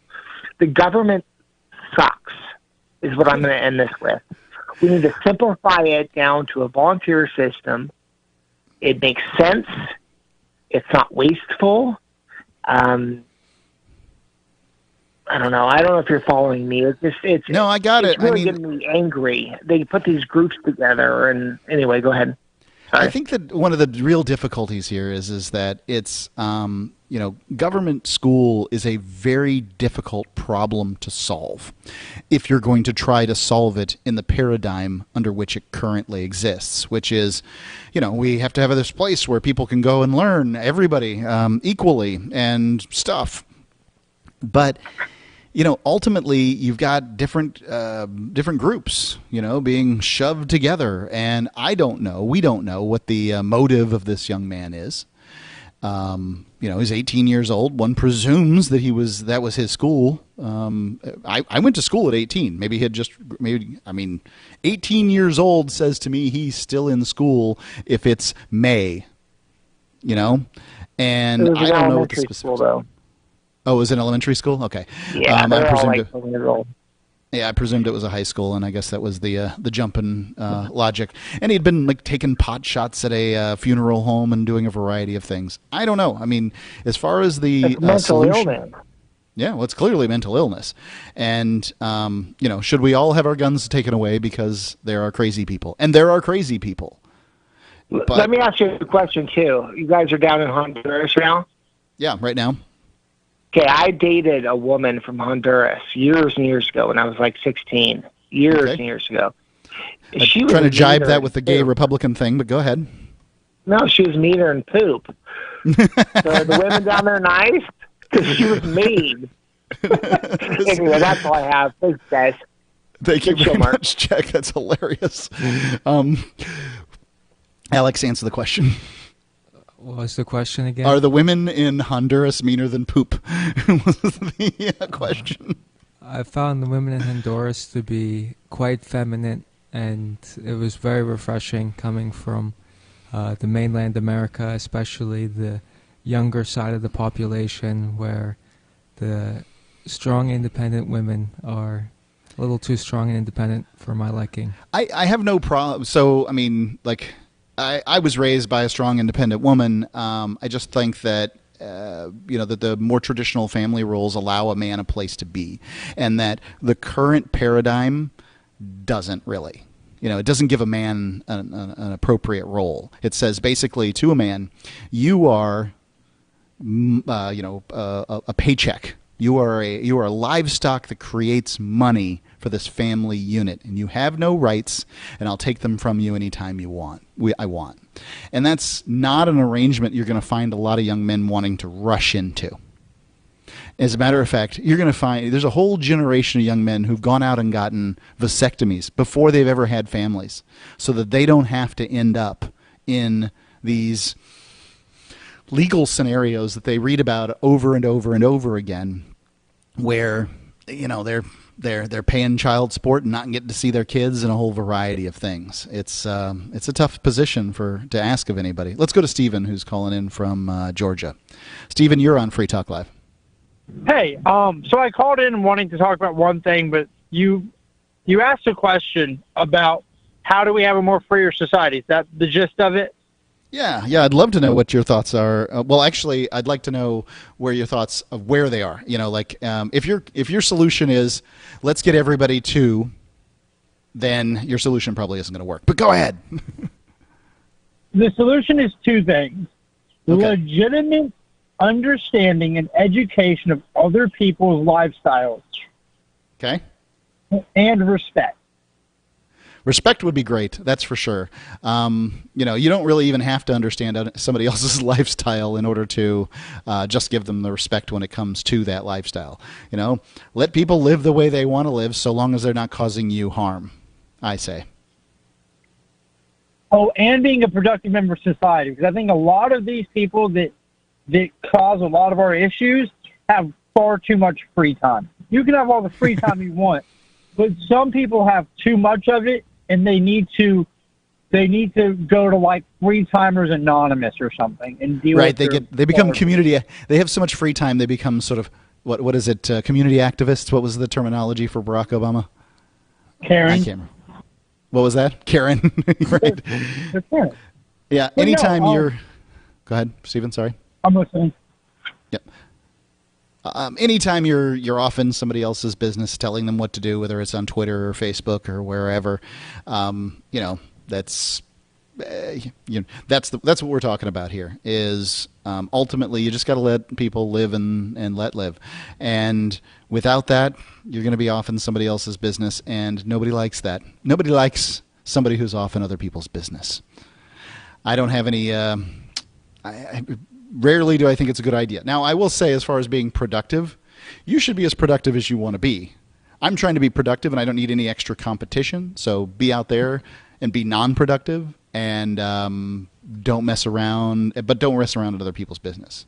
So, we were hanging out at a bar called Neptune's here today, and lots of people that weren't being particularly productive, but they were having a great time.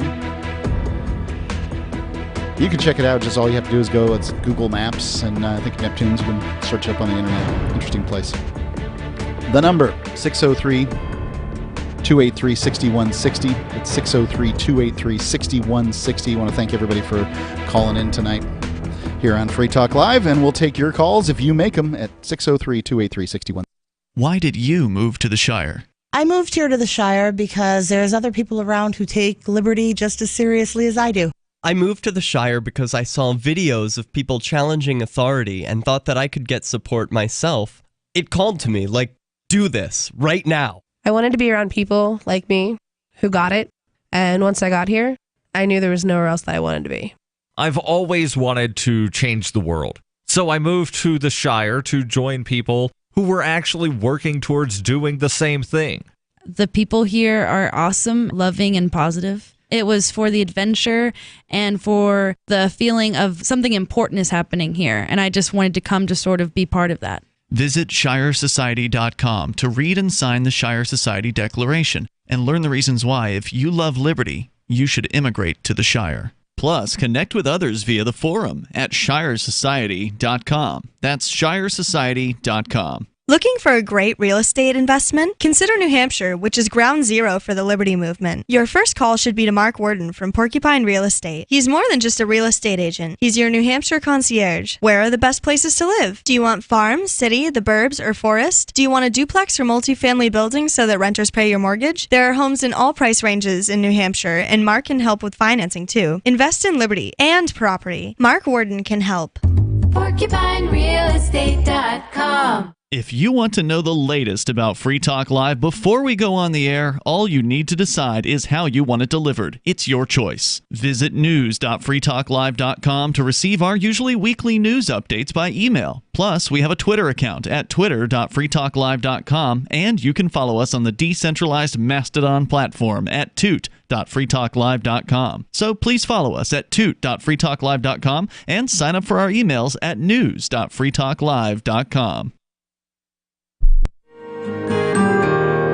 So the protection of life, liberty, and property is what the Free State Project is all about. But it's an effort to move 20,000 people who understand. It's about demonstrating to the entire country that, yeah, we can have a free market, a truly free market. Making it just a freer, great place to live.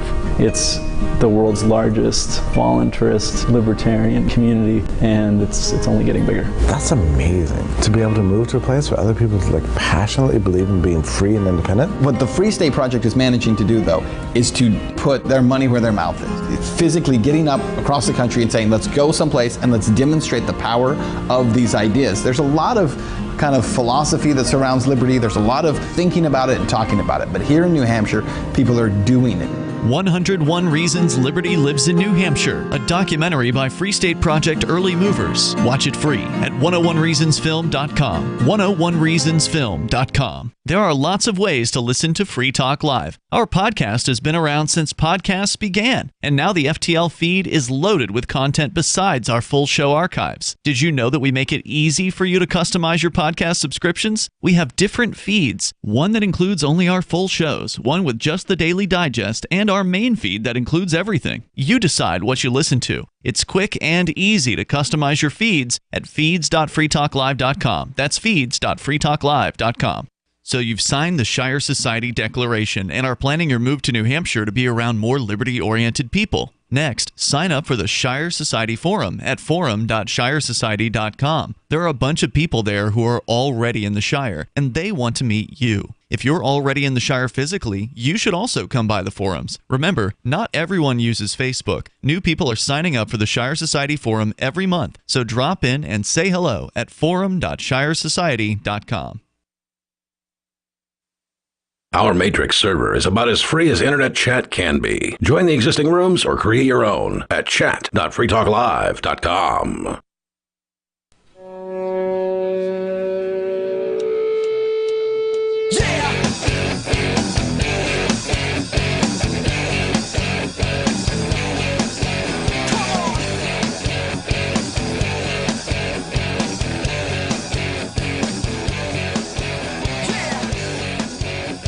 Free Talk Live. Call in, talk about whatever's on your mind. The number is 603-283-6160. That's right, 603-283-6160. It's Mark with you. And Alex. You can call in and talk about whatever's on your mind. At this point, the phones are clear. And earlier we were talking about just sort of, Alex, your and my's adventures trying to find free places. And we showed up in Honduras because of a place called Prospera. Yes. And I'm not, I'm not, I think that I think it's a good idea that there be several zones of freedom and see which one works out and however it works out. And so I have nothing negative to say about Prospera. I just, didn't seem like the right place at the right time for me. And I wanted to see a bunch of zones. So, as far as these zones go, I'm hoping that they work out, but we don't know what's going to happen with Honduran freedom zones here in the future. But Alex, do you want to explain what one of these zones was like, these educational development zones? Yes. So it's economic development and employment, not education. Right. It's economic development and employment? Yes. Okay. But essentially, the idea of Vazetti was to create an autonomous zone similar to other special economic zones, except with a few caveats, one being that they're residential. Right. So when Hong Kong was created decades ago, it was a very special economic zone. But now that there are thousands of special economic zones, you could even claim that there are tens of thousands if you really wanted to be generous as to what one is. But there's certainly thousands of special economic zones globally. They're not as special as they used to be. It's just basically a place, you think about enterprise zones where taxation's different, regulation's different, rules are different. And here in Honduras, these zones were intended to be a step beyond that, beyond a special economic zone, into a special autonomous zone. Yes, so they're political subdivisions of Honduras. Right. And they have broad levels of political, administrative, legal, and economic autonomy. And that includes financial, labor, civil, and procedural legislation. So basically civil law. Yes. It's a place where you can write your own civil law. You can have your own police. You can have your own judicial system. Imagine how many problems that are caused wherever you are by your government's civil law, its police, and its court system. If you can control those things, presumably you're going to get better service out of them. Right? Like we were just talking about the police in the shooting down in Texas, and the claim is that police were standing out in front of the school a la Columbine in the same way that they were standing out there just waiting for orders to go in, and orders for them to go in. And, with private police, you could hire them based on responsibility.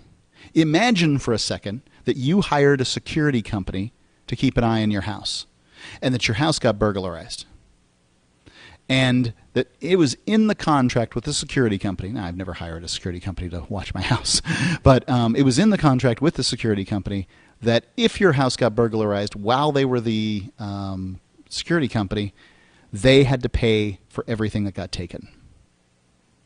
I mean, think about that compared to your local police.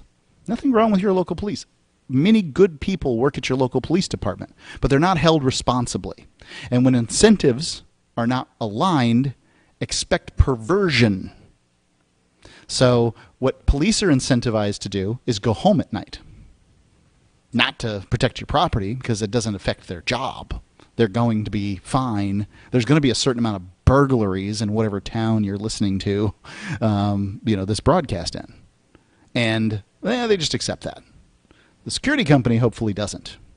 Yeah, and it can also provide other services. So the police and the Zetis of Morazan, for example, they're trained to help you with your groceries and give directions and other services that police no longer do very often nowadays. Right. So I've spent some time in Morazan, and it seems like a very free and safe place. Now, mind you, it is in a place that isn't in a city that isn't so free. It isn't so free as and isn't so safe. But inside of its walls, it controls what's going on. Fence, I guess, is it wall, fence? What would you call it? Yeah, I'd call it a 10-foot wall. Okay, yeah, it's a Just 3 meter 10 high. feet taller. Yep. So I think that these are a great idea, and ultimately there's been a lot of positive press about them globally, but there's also been some negative press.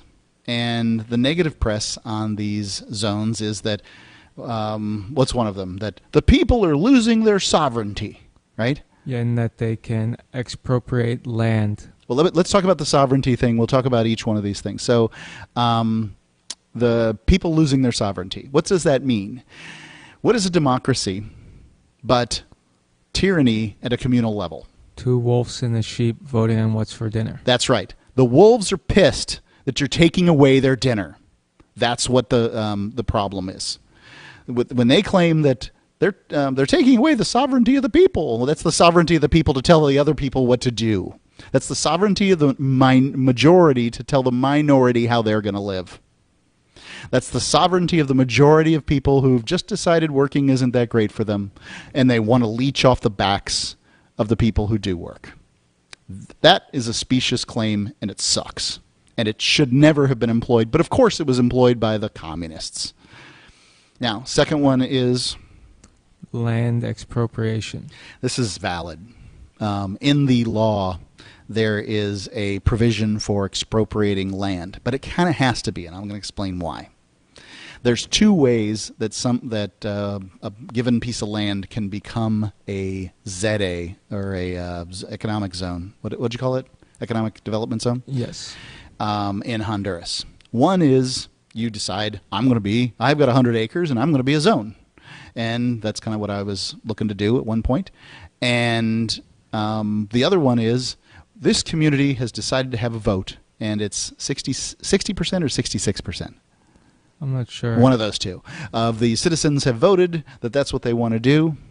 Well, if that's the case, then 33 to 44% of the people who voted, well, they're not going to get what they want, right? And their land needs to be expropriated into the ZA. And I don't know how to solve that. I didn't write the law, but I mean, I kind of see how this would be the case. I mean, if a community wants to vote and they come to the conclusion that being a ZA is the best thing for them, and they can get 66% of the people to, agree to it, well, that sounds pretty good.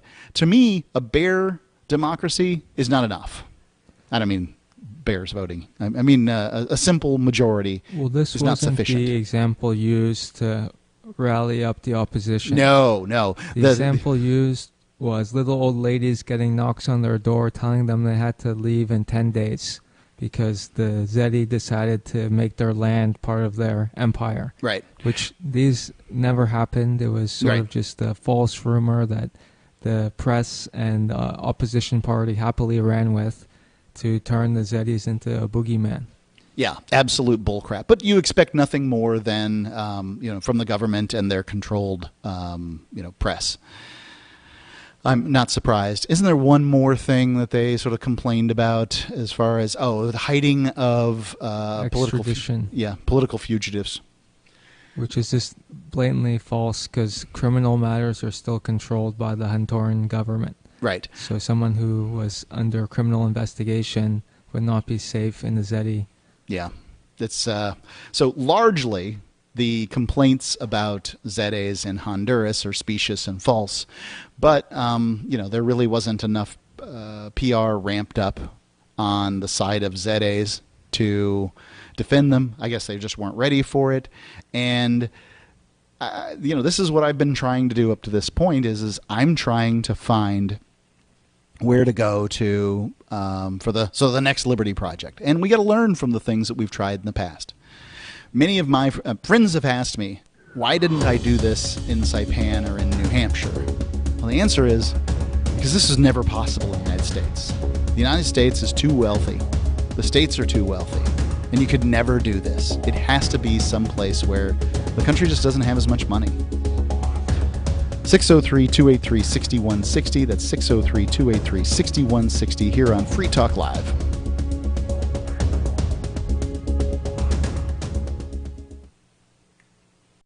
What if you want to hear the latest episode of Free Talk Live, but all you have is your phone, you forgot to download our archive, and you have no data connection? You can call our Listen line at 641-793-0191. That's a long-distance number, so you may incur charges. If not, listen as long as you want. 641-793-0191. The Free Talk Live Listen line, 641-793-0191. Do you feel like your nation, state, or community no longer holds your values?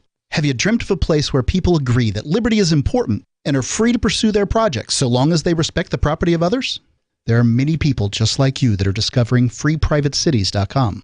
Their social media links are at the upper right of the page at freeprivatecities.com. All skill levels will be needed when the first of the Free Private Cities opens. It's sooner than you think. Stop arguing and build. freeprivatecities.com.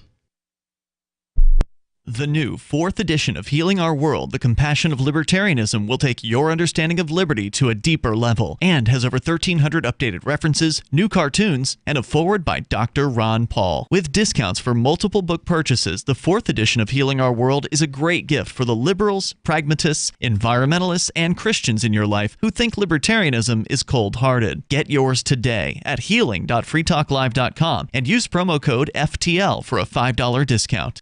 Tired of cancel culture? Sick of mega tech corporations holding an axe over your head? Join the LRN.FM Matrix chat server. It's self-hosted, so no one else can tell us what to do or say. Don't like the existing channels? You can make your own. You can even connect into some of our channels from other Matrix servers. It's federated. For the full LRN.FM Matrix experience, though, you should join our server via the step-by-step instructions at chat.lrn.fm.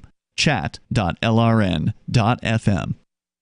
You're listening to the live edition of Free Talk Live. Hour number 3 is next after the news here on the Liberty Radio Network at LRN.FM. From Feature Story News in Washington, I'm Simon Marks. Authorities in Texas say they're reviewing the actions of police in Uvalde on Tuesday after families of those killed in the Robb Elementary mass shooting accused them of failing to enter the school rapidly enough. Investigators conceded today that teenage gunman Salvador Ramos was not tackled by police until an hour into his siege of a 4th-grade classroom, where he murdered 19 children and 2 teachers. Video on social media shows parents remonstrating with police as the siege continued and being threatened with tasers. Investigators claim that all the fatalities occurred within the first few minutes of the attack, but witness accounts differ. Victor Escalon is the regional director of the Texas Department of Public Safety. There was numerous officers at that classroom, numerous. Once we interview all those officers, what they were thinking, what they did, why they did it, the video, the residual interviews, we'll have a better idea. Could anybody have gotten there sooner? Meanwhile, the husband of one of the 2 teachers killed in the massacre has himself now died of a heart attack. Family members say Joe Garcia was stricken with grief that led directly to his death. He and teacher Irma Garcia were high school sweethearts and leave 4 of their own children behind. The British government is pledging financial support totalling £15 billion for all households in the country as it braces for another energy price rise later this year.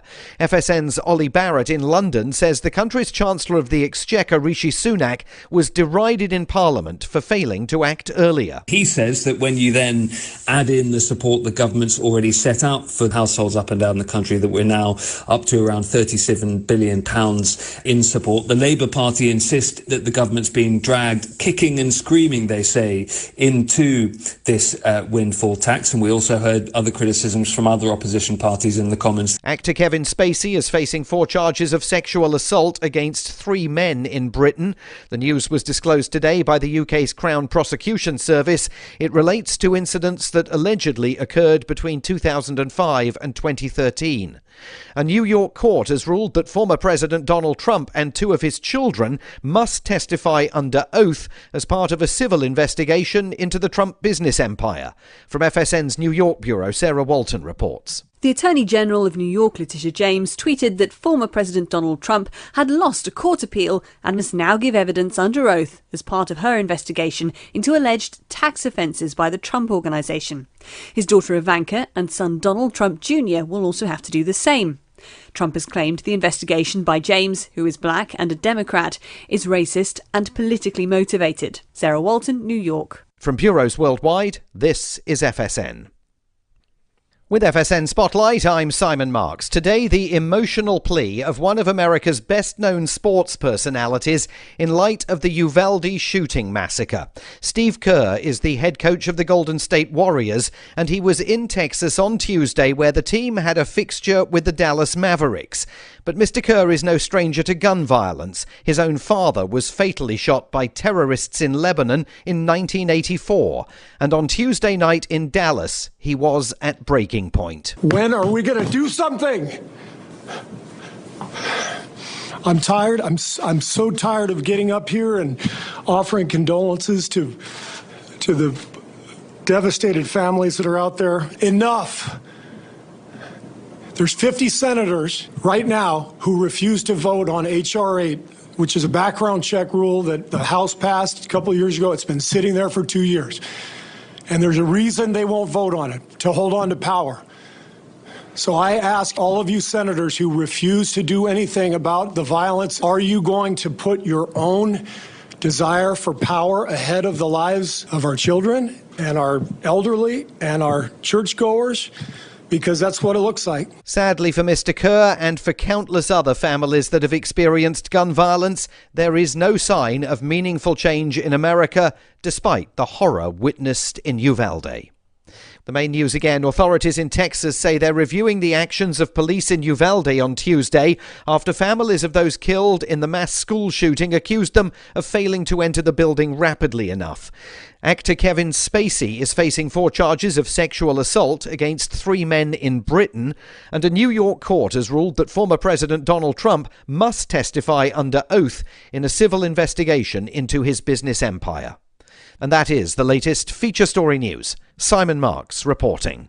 In this week's Onion Tips section, 5 easy ways to adapt your deplorable and parasitic existence for the upcoming Armageddon. Tip 1. Focus on preparing your home for any number of disaster situations, which still probably won't take your mind off of your impending death or the myriad mistakes you made in your short, pitiful life. Tip 2. Make sure your linens are clean prior to the upcoming catastrophe, as these are likely the very same sheets on which you will soon be slowly asphyxiated. Tip 3. Take some time off work and spend your last days free from the bonds of the oppressive machine that was just about the only thing giving you a purpose to your otherwise insignificant days. Tip 4. Spend your final waking minutes before the end of the world with your family, knowing full well you'd rather be doing a number of other gratifying yet completely depraved things. Right, sicko? In other news, a smitten foot fetishist thinks these may be the two. A woman and her gay best friend go on another one of their little adventures, and a dead daughter would have wanted a $220 million liability settlement. This is the Onion News Network.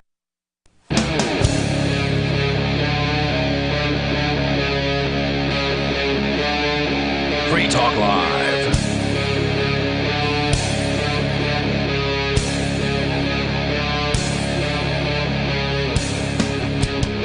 That's right, it is Free Talk Live, and you are free to call in and talk live here on the airwaves with me, Mark. And Alex. And tonight we're doing the show from Utila. It is one of the Bay Islands here in the Caribbean, and it is gorgeous, and it was just a nice, lovely day. If we were part of the Utilan news agency, what would you have reported on today, Alex? There's some people who came on the island on the ferry. There were some lizards run across the street. Fell on their face. Right. That's certainly a possibility. Had a good time at the beach. Yep. I don't know. I'm hearing a little audio in my headsets. I hope that doesn't mean that the broadcast is messed up. Yeah, I mean, honestly, it's a sleepy island and not much goes on. I know that some people played pickleball today. I sure would have liked to have been involved in that. Are you familiar with pickleball? This is a phenomenon that's sweeping America's nursing homes. I heard it's something like tennis. It is. It's kind of like for old people. It's like tennis for old people. Yeah, it's got some tennis aspects, some badminton aspects, some ping pong aspects to it, and it's a lot of fun. And I think anything that gets people up and active is a good thing. So I've played it quite a few times, and I intend to play more. I've really enjoyed pickleball. So there you go. That's my endorsement for pickleball today. It's a funny name, but call in and tell us what sports you enjoy. I want to go on finding the freest places in the world. So I would have said, bar none, you can stop your look with these Honduran economic zones. Yeah, the ZEDEs, as they call them. These economic zones that they created in Honduras because they allowed you to have your own civil law, your own police. What's it? Police in your own courts. Right now, I would not advise somebody to pick up and move to one of these things because I don't know what's going to happen. We don't know what's going to happen. The government's in limbo. It's made a lot of promises that it can't keep, and one of those promises is to get rid of ZEDEs. Yeah, and the law, this wasn't just, Mark on another crazy adventure, wrong again. This was arguably the most secured special economic zone in the world. It was not only passed as a law, it was a constitutional amendment secured by international treaties with arbitration penalties in excess of $1 billion. Yep. And this is for a country with a GDP of $25 billion. Right. So we're talking 5% of GDP or so in potential arbitration damages. So this was... But it's those would be paid by a government that comes after this one. Yes. It's like asking the Trump administration whether they mind whether the Democrat administration that comes after them has to pay a bill. And I suspect, what do I care? It's they can do whatever they want. This is one of the problems with governments is they can I suspect they will not step over this line, but ultimately if they do, they don't actually pay the bill. Because that's kind of one of the tricks of being a Central American that's the politician. Trick for all governments, right? How many politicians lose sleep over losing $1 billion versus how many private sector individuals do? A lot of them lose sleep because they'll probably be fired. Yeah. They might lose more than sleep. They might lose their house, their wife, their car. Who knows? Right. There's consequences to their actions, indeed. So I have been keeping an eye out for other places. I still have some hope, but I do not have a belief in Honduras as a location. So what are some of the things that could happen here, Alex? Let's lay it out, because you know better than most. Happen where, in the ZEDE or let's talk proper? about Honduras first. We'll in the next segment we'll go on to other places around the world. In the negative or positive? Give me some direction. I guess what I mean. Country. Yeah. As far as ZEDEs, what are some of the possibilities of what could occur in the future? It doesn't seem. I would say that it's pretty unlikely that they get rid of ZEDEs entirely. Yeah, they already have some pretty cool special economic zones in Honduras that give... Long before they had ZEDEs. Yeah, for over 10, 20 years even, I believe. So they give you pretty much all taxes are exempt, but you have to pay out a percentage of dividends to the government. Mm-hmm. I believe it's around 10%. They're primarily used for light manufacturing, such as textiles. Sara Lee and Hanes and other American companies make a lot of clothing in these zones because they can import the cotton very cheaply. I thought Sara Lee was like a snack cake company. Yeah, it could be mistaken. I know Fruit of the Loom has a factory. I know that. But they Fruit of the Loom and Free Talk Live have a long-running relationship because our initials are FTL. Ooh. Yeah. Bet they wish they had your domain. Yeah, FTL.fm? Yeah. Indeed. Anyways, so yeah, there's a lot of benefits from the tax perspective. They have their own customs agencies often to expedite the process, and a fair amount of... That's the ZOLEs do. Yeah, this is the ZOLE zones, the previous special economic zones. Yeah. So the idea is that there'll be some kind of ZOLE plus zone created as a compromise where, in the ideal situation, the most controversial aspects of ZEDEs will be removed. They'll be renamed into something call it Zoli Plus for short, and it will be a good but slightly less good version of the Zeddies. The worst case scenario is they just say, well, every Zeddy should become a Zoli, and be happy we don't do roll in anything tanks. worse. Yeah. So that is the worst case scenario, is that they'll give some kind of disposition to the Zeddies. They'll say, suck it up, Buttercup, and this is how things are going to be. And now what they would have to deal with in that circumstance, let's take the worst case scenario. Worst case scenario, there are investors, foreign investors that came in and put money, lots of money, into these Zeddies, and they're going to expect a payout from the International Court of Arbitration. Is that correct? Yeah, I'm not sure which court it is, but there are international courts in which investors have a right to sue for not just what they put in, but also damages.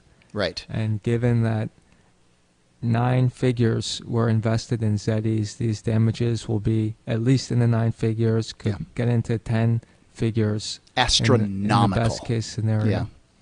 So those are very large damages for a country with a GDP of $25 billion. And if they choose to not pay those damages, they will be excluded from international trade in many ways, and it'll be very difficult for them to do business. So, they'll have to make good as best they can. I expect it could be that the best case scenario is possible here, right? Like it could swing. So in this case, it's the red team, which is their version of Democrats. The Democrats don't like their version of Democrats. The red team doesn't like these Zeddies. But if they react too strongly towards them, then when the blue team gets back in office, that's their version of Republicans. Sorry, it's mixed up. When the blue team gets back in office, they come back in and they make all kinds of concessions to the Zeddies in the hopes that they don't have to pay these arbitration costs, right? Well, and it's also just the general investment in the country. Honduras is in the early stage of development. One of the best ways to develop is foreign direct investment. It allows you to rapidly grow your economy, and if investors now feel that the Honduran government can't be trusted to honor not only their laws, but their constitution, international treaties, then why invest here when there's dozens of other countries around the world that they could invest in? Indeed. Right. Like that's kind of how I feel when it comes to this is that, look, if I were to have invested millions of dollars into Honduran land in hopes of being a Zeddy, wouldn't I have expected to get something special out of it? Because, there's 200 UN-recognized countries, thereabouts, and I could have gone to any of them. What kind of expectation does some local mayor have that I would move to his little slice of paradise and pay taxes and get building permits from him? Come on. It's ridiculous. But that's exactly how these power-hungry little petty tyrants feel. They've literally said this. The mayor of the crap town of Huts next to Prosperous said, pay your taxes. Buy your building permits. 603-283-6160 here on Free Talk Live. It's ridiculous. The gall. Free Talk Live. Are you tired of your taxes funding endless occupations around the world? Antiwar.com is run by people who understand that wars abroad become wars at home, wars on our freedoms. Antiwar.com is dedicated to bringing you the latest in news, views, interviews, and reviews from the top movers and shakers in the anti-occupation movement. Antiwar.com has it all, from thorough foreign policy analysis to interviews with whistleblowers who used to run the military-industrial complex. Anti-war, pro-free market. That's antiwar.com.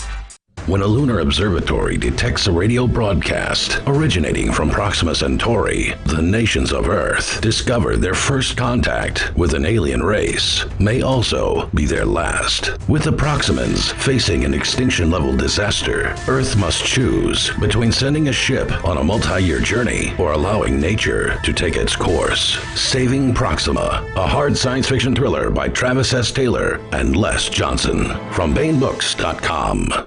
Is oral health important to you? If you don't like your own teeth, fresh breath, or kissing people, then by all means, stop listening. Several years ago, I met Jessica Armand, founder and CEO of My Magic Mud, and I became passionate about the product that she created and never want to live without it. It's clinically proven to whiten teeth, but I find it does much more. They want you to love My Magic Mud as much as I do, so they're giving you a money-back guarantee plus 20% off. Go to mymagicmud.com and use coupon code FTL20 at checkout. mymagicmud.com, FTL20. Are you tired of governments murdering people around the world? Stop using their money. There is an alternative. Bitcoin is a stateless, free market, non-political currency. Bitcoin cannot be inflated or controlled by any government. By using their money, you're helping the state. Stop doing it. You have an incredible alternative available now. Learn it, use it, spread it. Get started with Bitcoin at bitcoin.com. That's bitcoin.com. You can't win if you don't enter, and you actually can improve your chances of winning a prize drawing if you wrinkle up your entry blank. I'm Holland Cook from survivalspeech.com, and I speak from experience. Why this works: if they'll be spinning the drum before drawing, your entry blank will move around more than, and not adhere to, other perfectly flat entry blanks. And if they don't spin the drum and merely reach into a box full of other perfectly flat entry blanks, many of which are sticking together, yours will feel different to the person reaching in. When you win, act surprised. And if you're looking for work, this is a metaphor. For more tips on sticking out in a world where just too much blends into the blah, blah, blah, hit survivalspeech.com. I'm Holland Cook. If you want to know the latest about Free Talk Live before we go on the air, all you need to decide is how you want it delivered. It's your choice. Visit news.freetalklive.com to receive our usually weekly news updates by email. Plus, we have a Twitter account at twitter.freetalklive.com, and you can follow us on the decentralized Mastodon platform at toot.freetalklive.com. So please follow us at toot.freetalklive.com and sign up for our emails at news.freetalklive.com. There are basically two types of advertising: direct response and branding. Radio's great for direct response with its low cost to listener ratio, but audio can't be beat for branding, which is a longer term endeavor. You want to be the first thing that someone thinks of when they think about your product or service. If you have a local business that you want kept top of mind in your community, call the station. If you need national reach, Free Talk Live's got around 200 radio stations, millions of monthly listening sessions, can suit all budgets, and if we don't think we're right for you, we'll tell you. Email me, mark@freetalklive.com. You can stick it to the man and big tech. Join our FTL social mastodon at social.freetalklive.com.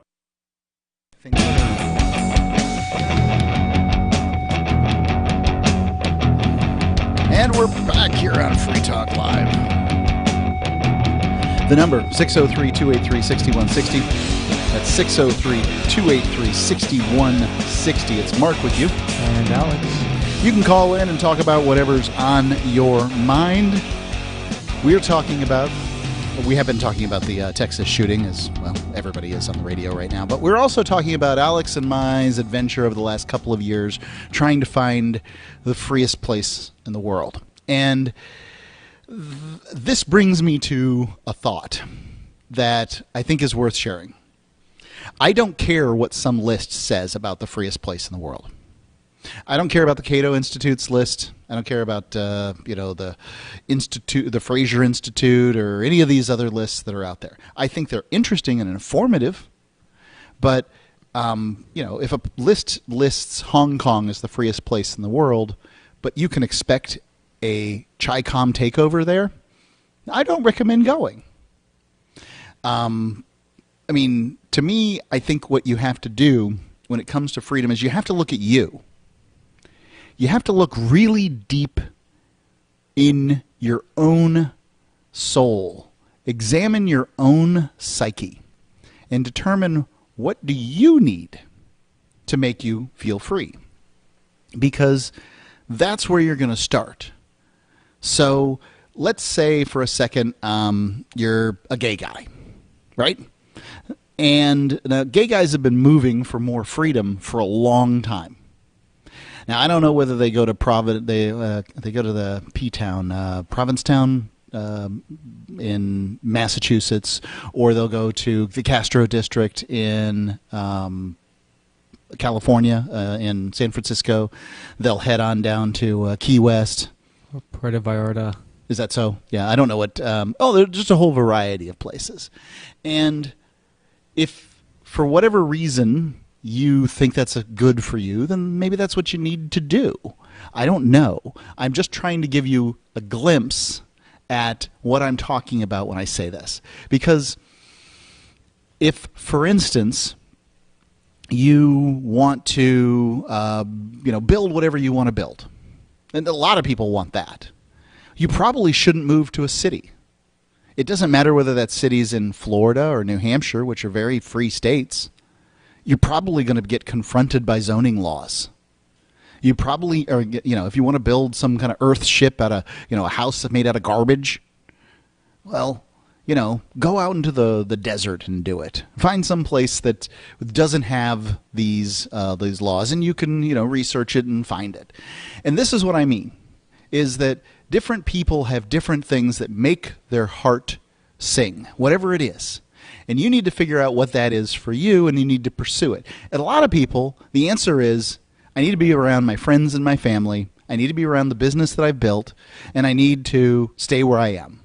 Probably the majority of people out there just need to grow where they're planted and understand that every jurisdiction has its limitations, that none of them are going to be perfect, and that if you're one of these kooks like me that's just looking for the freest place for you, there's going to be qualifications for it. Now, personally for me, I don't care about being able to own a machine gun. And I don't care about being able to go to a casino and throw my money away on games that are rigged towards the house. I don't care about getting a rash at a local brothel. And I don't care about smoking weed while I walk down the street or whatever it is that one wishes to do. These aren't my thing. I don't even drink. I care about a place where I'm not required to pay for the local communist indoctrination center, the middle-class welfare babysitting day prison that periodically gets shot up by lunatics. Oh, I'm talking about school, government school specifically. I don't want to be involved in it. Government school has shown for 100 years that it's the single worst education in 99% of the jurisdictions in the United States, and grade levels. You can check and take a look, and you can see what's the worst person providing third grade. What's the worst organization providing third grade in my given jurisdiction, or seventh grade, or whatever. And 99 times out of 100, the answer to that is going to be the municipality, with the state's help, with the federal government's help. Somehow they can spend more per student in many jurisdictions and still fail breathtakingly every single year and get more and more money. And I have to thank the teachers. Otherwise, I'm a bad person. Now, look, I went to government school 4 out of 13 years, right? And I'm not saying that government teachers are bad, but I will say this. The teachers that went to taught at my private school, you knew why they were there. They were there for because of a commitment to their religion. They were getting paid less, and their pensions were less than the public school teachers at the same rate. So why do the public school teachers get paid more? Probably because where they went is dangerous.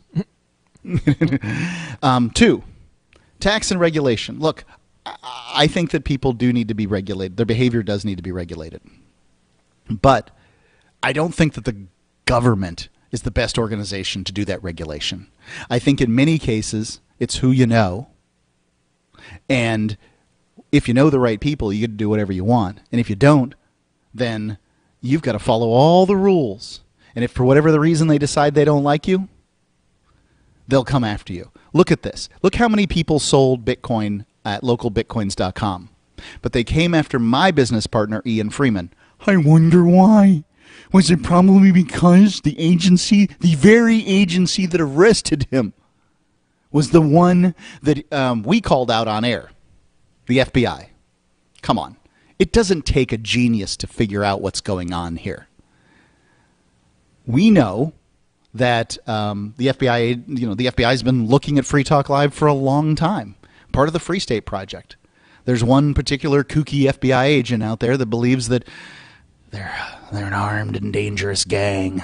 Now, you'd think after 20 years or so of the Free State Project existing, it's just a little less than that, but not much, there would have been some armed, dangerous things happen. But no, that hasn't really happened. But this guy's got a wild hair, and he's got to follow his lead until whatever. And it's really it's very frustrating. Tax and regulation. The tax part, look, how are you going to be successful as a business, an international business? International businesses cannot operate out of the United States because they're competing against businesses with significantly lower tax rate. Now, if you're running a plumbing business, clearly, you're competing against the people in your given jurisdiction. So if you're running a plumbing business in Walla Walla, Washington, you're competing against other plumbing businesses, from Spokane down to, wherever. But if you're importing and exporting and doing a variety of things, you can't compete as a U.S. citizen because the United States government doesn't care to compete. They care to get paid. 603-283-6160. That's 603-283-6160 here on Free Talk Live. Call in, talk about whatever is on your mind. And, well, we're going to continue talking about how you can find freedom here in an unfree world. Carl Watner, longtime proponent of a voluntary society, died last December. You may have seen his articles published on his website, voluntarist.com, in his newsletter, The Voluntarist, the Mises Institute, or elsewhere over the last 40 years. His newest book, I Must Speak Out, Volume 2, The Best of the Voluntarist, is now available via Liberty Under Attack Publications. This 430-page second volume spans the years of 2000 through 2020 and includes articles by Carl Watner, Hans Hermann Hoppe, Carl Hess, Benjamin Tucker, George H. Smith, Lysander Spooner, Pete Eyre, Joyce Brand, and many others. I Must Speak Out is for the newly initiated, the veteran voluntarist, or anywhere in between. Buy the book now at libertyunderattack.com/voluntarist. For more great content on building a voluntary society and for Carl's extensive archives, check out voluntarist.com. From Feature Story News in San Francisco, I'm Ira Spitzer. Texas law enforcement is facing scrutiny over the time it took them to respond to the gunman who killed 19 children and 2 teachers at a primary school in Uvalde, Texas this week. A new account provided by police on Thursday contradicted earlier reports which suggested the shooter had encountered a police officer before he entered the school. At a press conference, Victor Escalone, the regional director for the Texas Department of Public Safety, said the gunman was able to get into the building without being confronted. So at this time, no, there was not an officer readily available armed. No. Is there an officer? No, nothing. FSN's Tony Waterman has been following the latest developments from Uvalde. The question now is why it took so long, an hour, to bring this gunman down. And this gets even more complicated because the authorities are saying that the vast majority of the gunfire that took place actually happened in the initial moments of this hours-long episode. So if there was not gunfire, the question is now, why didn't police move in fast enough? Also, how was this individual barricaded inside of that 4th grade classroom where he shot those 19 children and 2 teachers? That still has not been answered. U.S. President Joe Biden and the First Lady Jill Biden are planning to travel to Uvalde on Sunday. Republicans in the U.S. Senate have blocked legislation to combat domestic terrorism as lawmakers fail to bridge the political divide even in the wake of the Uvalde shooting as well as an earlier mass shooting in Buffalo, New York. FSN's Benji Heyer has more from Washington. The Domestic Terrorism Protection Act was proposed before the worst school shooting this country's seen in nearly a decade. The latest version of the bill, which has passed the US House of Representatives, was initially in response to the massacre in Buffalo, New York a week prior, a racially motivated attack which left 10 black people dead. The law would have required federal agencies to address the threats posed by white supremacists and other violent extremists.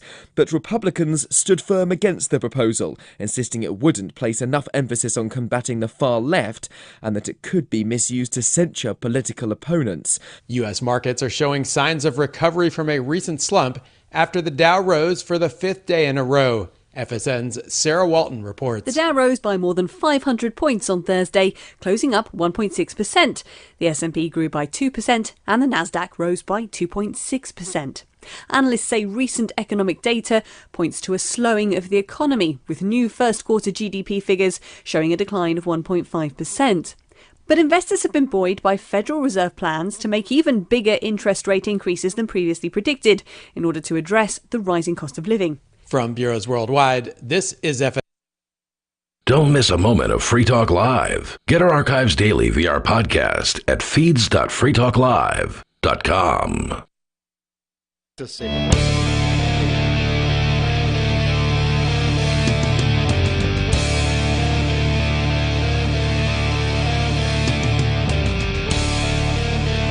Free Talk Live. Call in, talk about whatever's on your mind. It's Mark with you. And Alex. The number, 603-283-6160. It's 603-283-6160. And we're taking your calls here for the remainder of the hour. We'll get right back to the phones here. But I've kind of talked about where we've looked for freedom, Alex, you and I. And it seems like we always end up in the same places. Great minds think alike. Indeed. So we've ended up in the U.S. Marianas. We've ended up in Honduras. I am not abandoning either one of these projects. I just don't believe that they necessarily fit for me. And the advice I have is that everybody really needs to do a self-check as to what's best for them. But I want to talk about some other options that are out there. There's a whole variety of them. So people are buying up these golden visas in Portugal. Some people are, getting getting citizenship in Malta and Turkey, and Americans are moving down to Puerto Rico. St. Kitts and Nevis is another option. There's whole kinds of things. Of course, there's the Free State Project. I can't fail to mention. They have been highly successful in so much as getting people to move. And they're going to have the Porcupine Freedom Festival coming up here shortly. If you want to go to Fork Fest, which is, kind of Free Talk Live's after party for Pork Fest, go to forkfest.party. That's forkfest.party. And let's go to David calling in from New Mexico. David, you're on Free Talk Live. Hey guys, I wanted to ask you actually what you just alluded to about what are the options, what's the future, what are you personally look at? But first of all, let me say that you're talking about the women in Honduras, and I have a hypothesis. I think that the reason that Alex experienced pleasant women in Honduras reflects on Alex's personality, and the reason that Jack in Washington had a negative experience with women with a woman from Honduras is reflects on his personality. That's what my hypothesis is there, Jackin in Washington. So Mark, what are your next steps? What is in the future for you? I know you've been talking about that the whole show, but what specific things are you looking at? What are you doing now? What's your next move? That whole kind of thing. What do you see? What do you want? What are you looking at? Well, I am, as I said, still holding out some hope here for Honduras. I am not advising people to pick up and move unless you are highly adventurous and highly mobile. You need to be prepared for the possibility of collapse as far as ZEDEs go. There's also the possibility, although I don't think it's probable, that they literally could roll in tanks into one of the ZEDEs. They're going to have a difficult time doing it in Prospera, but the one in Choloma, right next to the largest city in Honduras, they really could. It wouldn't be that difficult. And I wouldn't advise any of my listeners whom I love, right? Like I decided long ago, I am not going to give advice to my listeners that I wouldn't give to my family. And speaking of which, my mother asked me, should I move to Honduras? This has been a couple of months ago. This would have been before any of the political problems. And my answer to her was, my mom's 81, and she's got a couple of little dogs, and she loves them and really can't travel with them very well. And my answer to her was, no. Sarasota, Florida is perfect for you. It has all the right doctors. You get the best medical treatment on the planet here. And you've got everything set up just the way you want it. You don't need the adventure of searching for a free place. If I find some place that is so wholly an Eden that you must get there, I'll let you know. But at this time, no. No, Mom, please don't move. So that was the advice that I gave to my mom. Right. And so as another way to answer the question that I asked indirectly, which will give us an idea. So what are you focusing your time and energy on right now? I mean, when you're not on the radio, what are you doing that you consider your productive work as far as looking at that kind of thing? That'll give an indication of what other people might be thinking about. I mean, you've told us Honduras and you've told us Marianas, but what are you currently working on? What are you spending your time on when you're not on the radio? I'm working on building a housing development where people can live in community, free from government interference as much as they possibly can, with all of the pretty much all the things they need for modern life provided to them in a safe and secure fashion. And I really can't say much more than that. But when I roll this baby out, it's going to be the full package. And I don't want to advise anybody of anything prior to that, because things like what occurred with the ZAs here can happen.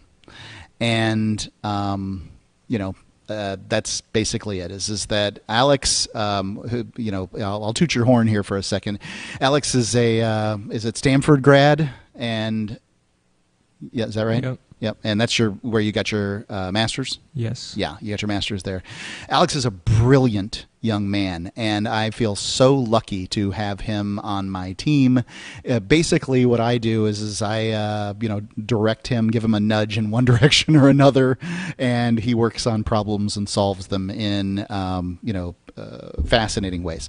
So we're working on this, and I hope to have real answers for people in the relatively near future. But at this point, I'm managing to broadcast from a beautiful Caribbean island and feel relatively safe from the intrusions of the state. Cool. And so you're still in the planning stages right now, right? You're not actually doing construction of anything. You're just in the planning. Well, some construction has occurred, but there's nothing habitable. Oh, right. Yeah. And where do you have anything an online? Pardon? Not much habitable. Got it. Yeah. Do you have an online presence where people can view anything that you think is worth viewing? I am not prepared to roll I was just working with the gal that's setting that up today, and I will have something for people to see. But my hope is that people will watch what I'm doing more than and be prepared for me to roll something more out in the future. Not that they'll just as soon as I say open up a website that they'll be disappointed if they can't buy something. I want to advise people of what's going on. So the reality is that you can move to Morazan.city, where I spent a couple of nights in the last couple of weeks. And you can live in what is the freest place in the world. But frankly, they're facing a lot of problems at this moment until some of those problems are solved and some of they're sorted out. I'm not prepared to tell my listeners, whom I treat like my family, to pull up stakes and move there. I'll tell you what the rent is. Furnished, it's $200 a month. I mean, that's pretty nice. And what was the ping rate on the internet there, Alex? As low as 10 milliseconds. And, what'd you get up and down? You had 30 up, 30 down? Yeah, 30 up and 30 down is the fastest speed they have right now. Yeah. So, life doesn't stink there. Power rate was 15 cents a kilowatt hour, but you don't have any hookup fees. Yeah. Well, you pay to get hooked up, but yeah. So anyway, life's it's aggressively priced. To live for $500 a month with very little government interference in your day-to-day. And money isn't freedom, but it's kind of an analog to it.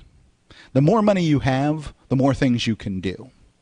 And that's pretty cool. Now, there's, certain people like you and I, David, where, just the state's intrusion in our lives just, irritates us. It makes us irascible. And it's like, I shouldn't have to pay. But the reality is that if you can, you're going to be, you're going to be able to do a lot more. David, you have something more? Right. Yeah. Hold. Yeah, the number is 603-283-6160. It's 603-283-6160. David loves that I'm on the air because I'll hold him over every once in a while. So there you go. You're on Free Talk Live.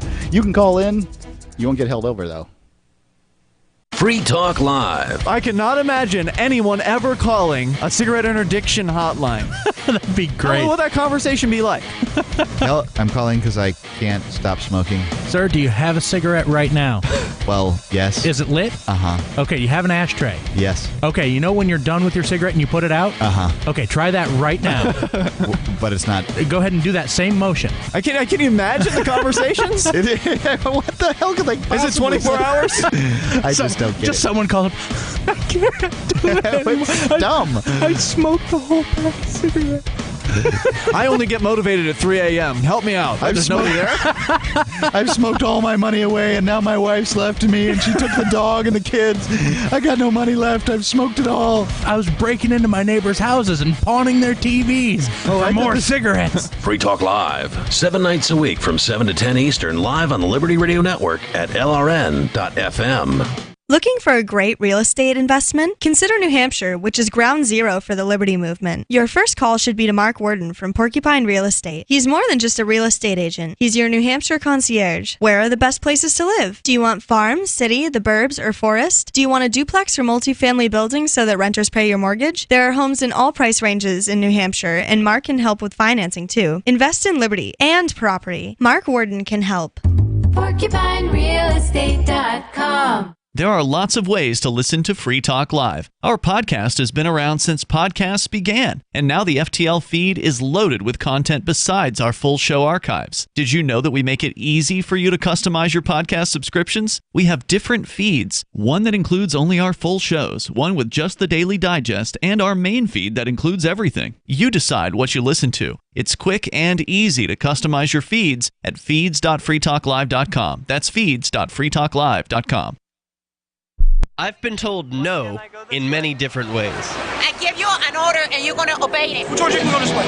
You can't do that and you have to leave here. You cannot bring Simon to the rally. Walk with me. Well, I'm comfortable here, actually. Whoa. Hey. Who do you think Excuse me. There is no video and audio allowed in this office. No, I have work today. This is... You ain't gonna make it. Wait now. Wait a minute. Hey! Oh my God! Unbelievable! Why are you running from me? Because you scared me. What am I being detained for? You're being served. What is this? You're being served. What is this? Bureaucrats have a funny way of telling people no. That's the sound of the men working on the chain. Derek J's Victimless Crime Spree.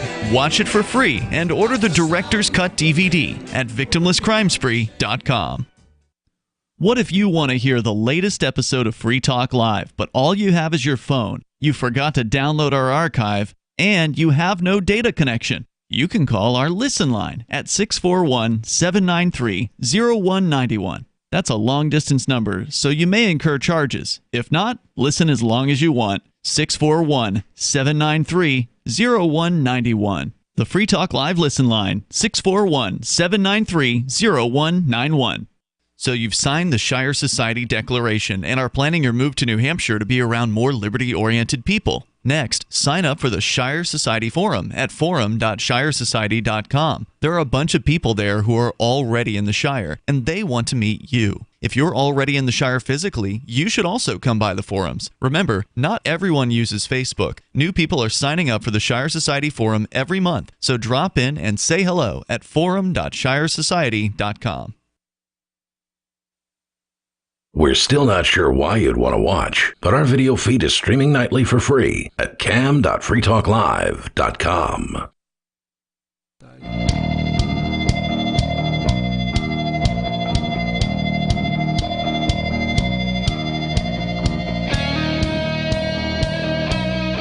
It's the final segment of Free Talk Live. It's Mark with you. And Alex. You can call in and talk about whatever you want. Before you do, though, I'd like to encourage you to go to telegram.freetalklive.com. That's telegram.freetalklive.com. We post all the articles that we talk about here on Free Talk Live there for you to peruse and double check and whatever it is that we do. Make sure that it's your job. You are the journalist here. You are checking us on Free Talk Live. So it's telegram.freetalklive.com. Our longtime caller, David, he called in. He was asking what I've been doing since I haven't been on the air for about a year here on Free Talk Live, and I was kind of telling him what's going on in Honduras. And I didn't want to take up whatever time you might have had, David, that you wanted to talk about something on me, so there you go. What's going on? Hey, no, I called to talk about Mark, and your really good That's my favorite topic. Yeah, there you go. I think we all have that in common. What occurs to me is, so first of all, I asked on the last segment, what do you have visible, viewable, as far as resources online for people to take a look and maybe be interested. And let me take a different approach. Other than things that pertain to you, what online resources could you direct people to other than simply Googling Honduras or whatever, but online resources for people to take a look and maybe pique their interest?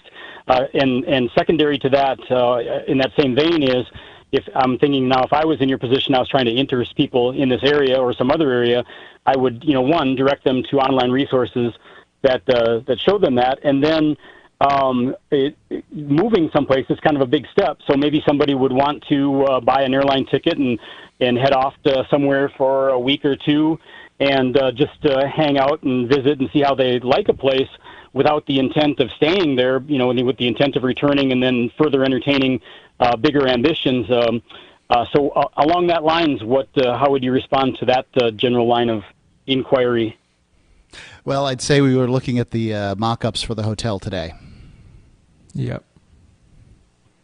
So, we're absolutely thinking of this as you're talking about. The best way to stay informed on this is to go and sign up for the newsletter, Free Talk Live's newsletter at freetalklive.com, or for the Telegram group at telegram.freetalklive.com, where we can stay in touch on the subject. And I just can't reveal too much about too much when it comes to right. That's why I was asking. Other than without respect to what you are doing, only with respect to what people other than Mark are doing in Honduras, meaning native Hondurans as well. Just where are good windows on the internet to go and look at Honduras, and then the second part of that was simply people going about just having a week or two vacation in that area just to get the feel of it without doing any business, just to satisfy how it feels to be there. Yeah, I would say a good place to check out are the Prospera resources. There's a Prospera subreddit, r/Prospera, that posts frequent updates. There's also a Prospera Discord chat. So both of those, you can get the latest information on Zeddies. Some might argue Prospera is a little too optimistic and has, since the new government that has come in, been very unconcerned by the threat they faced. Outwardly facingly unconcerned. We don't know what their board meetings are like. So keep in mind that they're very optimistic and incentivized to be so, as they're model relies heavily on full autonomy, where some of the other cities can survive with a lot less autonomy. So keep that in mind. But they have the best lawyers and teams and engagement with the community. And another one is Morazan.city. That's Morazan.city. Check them out for, what they're a big, bold plan. They've got some cool stuff going on. One thing that jumped out when David was talking there to me, thank you for the call, David, appreciate that, was that since we've been here, it's been a couple of times now that some Honduran has said, Honduras has always considered itself to be the United States' little brother. And that we, they believe in hard work and, a whole variety of things. I found it very interesting to just hear them say this. It's like, yeah, they welcome us here. And I think that's a great thing. I have not felt endangered while in Honduras at all. I can assure you that there are some places in Honduras that are dangerous, but they're probably not nearly as dangerous for me as they are for a Honduran. And so, my experience in the country has been great. Alex, I want to play, Move There speed date with you. Many people are moving around the globe to different places for a variety of reasons, trying to find more freedom. I'm going to spit some things out. You're well researched on this topic. Just give me 20 seconds on what you think about any of these given places. Puerto Rico. Great for people making hundreds of thousands a year or with in the millions of assets who are American. Yeah. How about the Portugal Golden Visa? There's also a Spanish one too. It was great for crypto people because they did not consider crypto as taxable capital assets, but that's about to change. So it's a good place to get a European citizenship, but not as good from a crypto tax perspective, but they still have many exemptions. How about Spain? Spain is a potentially quick place to get a passport for people of Latin descent, but the taxes are high, as are the bureaucracies. What about St. Kitts and Nevis? They had a lot of corporate benefits at one point. St. Kitts is the first citizenship by investment program and continues on today. Around 150,000 to get a passport that for a single can person. Get you most places you'd want to go in the world outside U.S. and Canada. And maybe Europe's in jeopardy on that one? Yeah, there's rumor that Europe is going to remove visa-free access to all citizenship by investment countries because Russia. What about the right?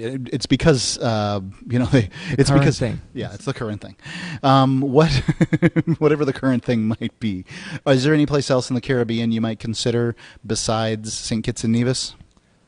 There's a lot of low-tax destinations in the Caribbean. You can get French colonies. You can get Curacao and others, Dutch colonies, British overseas territories. There's a ton of places to shop around. Just keep in mind that it's expensive there. Island life is expensive. Electricity, shipping, taxes, all of Internet that can be an issue. So make sure to do your research. What about Panama? This has long been a destination. Panama's a fairly good destination because the incentives are aligned. Their bread and butter is being Latin America's financial center, pretty well connected, lots of retirees, so a decent place to check out if you like tax savings. What about Brazil? I know that it's relatively easy to get a passport there. There's some, they're a little more liberal with their passports than most. People say Brazil's a great place for a passport through family. If you have a kid there, you get automatic permanent residency and can get a passport in 1 year on paper. Everything with bureaucracy can take longer. Spouse, you can get a passport with 1 year residency after you marry them. And there's some investment programs as well. The challenge with Brazil is it swings back and forth from left to right and seems to be on a way towards a leftward swing from its current Trump-like president. Is there anything in Southeast Asia, anything in this region besides, say, Saipan, that you might consider for a destination for somebody who wants to find more freedom? Philippines, maybe? Yeah, Philippines is a potential great place because there are many islands and they're territorial tax, so there's some tax advantages there. You can just keep renewing your visa every 30 days or so for years at a time, so you don't have to do visa runs, and it's in the rural areas, they leave you alone. It's very cheap, English speaking, and people are nice. UAE? UAE is good if you want to be an international financial center that's extremely well connected. I would say it's sort of the new London. And then Project S. We cannot give the name of it, but tell me about the probably the freest place in the world that's going to be open in some amount of weeks or months. Well, it's hard to tell without giving away where it is, what it's about, but everything started in Africa, and things might be coming full circle. Right. So private law, private civil law, private police, the ability to exclude police, private judges, actual judges, not arbitration. A city built efficiently from the ground up, English speaking, and that's some pretty good stuff. Anyway, you can be sure that I'm trying to find out the best solutions for you, Alex and I here, and we're going to use Free Talk Live as our platform to talk to you about it. And I want to thank my good friend Ian for letting me be on the show tonight. It's been such. Tired of cancel culture? Sick of mega tech corporations holding an axe over your head? Join the LRN.FM Matrix chat server. It's self-hosted, so no one else can tell us what to do or say. Don't like the existing channels? You can make your own. You can even connect into some of our channels from other Matrix servers. It's federated. For the full LRN.FM Matrix experience, though, you should join our server via the step-by-step instructions at chat.lrn.fm. chat.lrn.fm. Do you feel like your nation, state, or community no longer holds your values? Have you dreamt of a place where people agree that liberty is important and are free to pursue their projects so long as they respect the property of others? There are many people just like you that are discovering freeprivatecities.com. Their social media links are at the upper right of the page at freeprivatecities.com. All skill levels will be needed when the first of the Free Private Cities opens. It's sooner than you think. Stop arguing and build. freeprivatecities.com. The new 4th edition of Healing Our World, The Compassion of Libertarianism, will take your understanding of liberty to a deeper level and has over 1,300 updated references, new cartoons, and a foreword by Dr. Ron Paul. With discounts for multiple book purchases, the 4th edition of Healing Our World is a great gift for the liberals, pragmatists, environmentalists, and Christians in your life who think libertarianism is cold-hearted. Get yours today at healing.freetalklive.com and use promo code FTL for a $5 discount. If you want to know the latest about Free Talk Live before we go on the air, all you need to decide is how you want it delivered. It's your choice. Visit news.freetalklive.com to receive our usually weekly news updates by email. Plus, we have a Twitter account at twitter.freetalklive.com, and you can follow us on the decentralized Mastodon platform at toot.freetalklive.com. So please follow us at toot.freetalklive.com and sign up for our emails at news.freetalklive.com. This is the Liberty Radio Network, broadcasting the latest liberty-oriented audio content 24 hours a day at LRN.FM. From Feature Story News in San Francisco, I'm Ira Spitzer. Texas law enforcement is facing scrutiny over the time it took them to respond to the gunman who killed 19 children and 2 teachers at a primary school in Uvalde, Texas this week. A new account provided by police on Thursday contradicted earlier reports which suggested the shooter had encountered a police officer before he entered the school. At a press conference, Victor Escalone, the regional director for the Texas Department of Public Safety, said the gunman was able to get into the building without being confronted. So at this time, no. There was not an officer readily available armed. No. Is there an officer? No.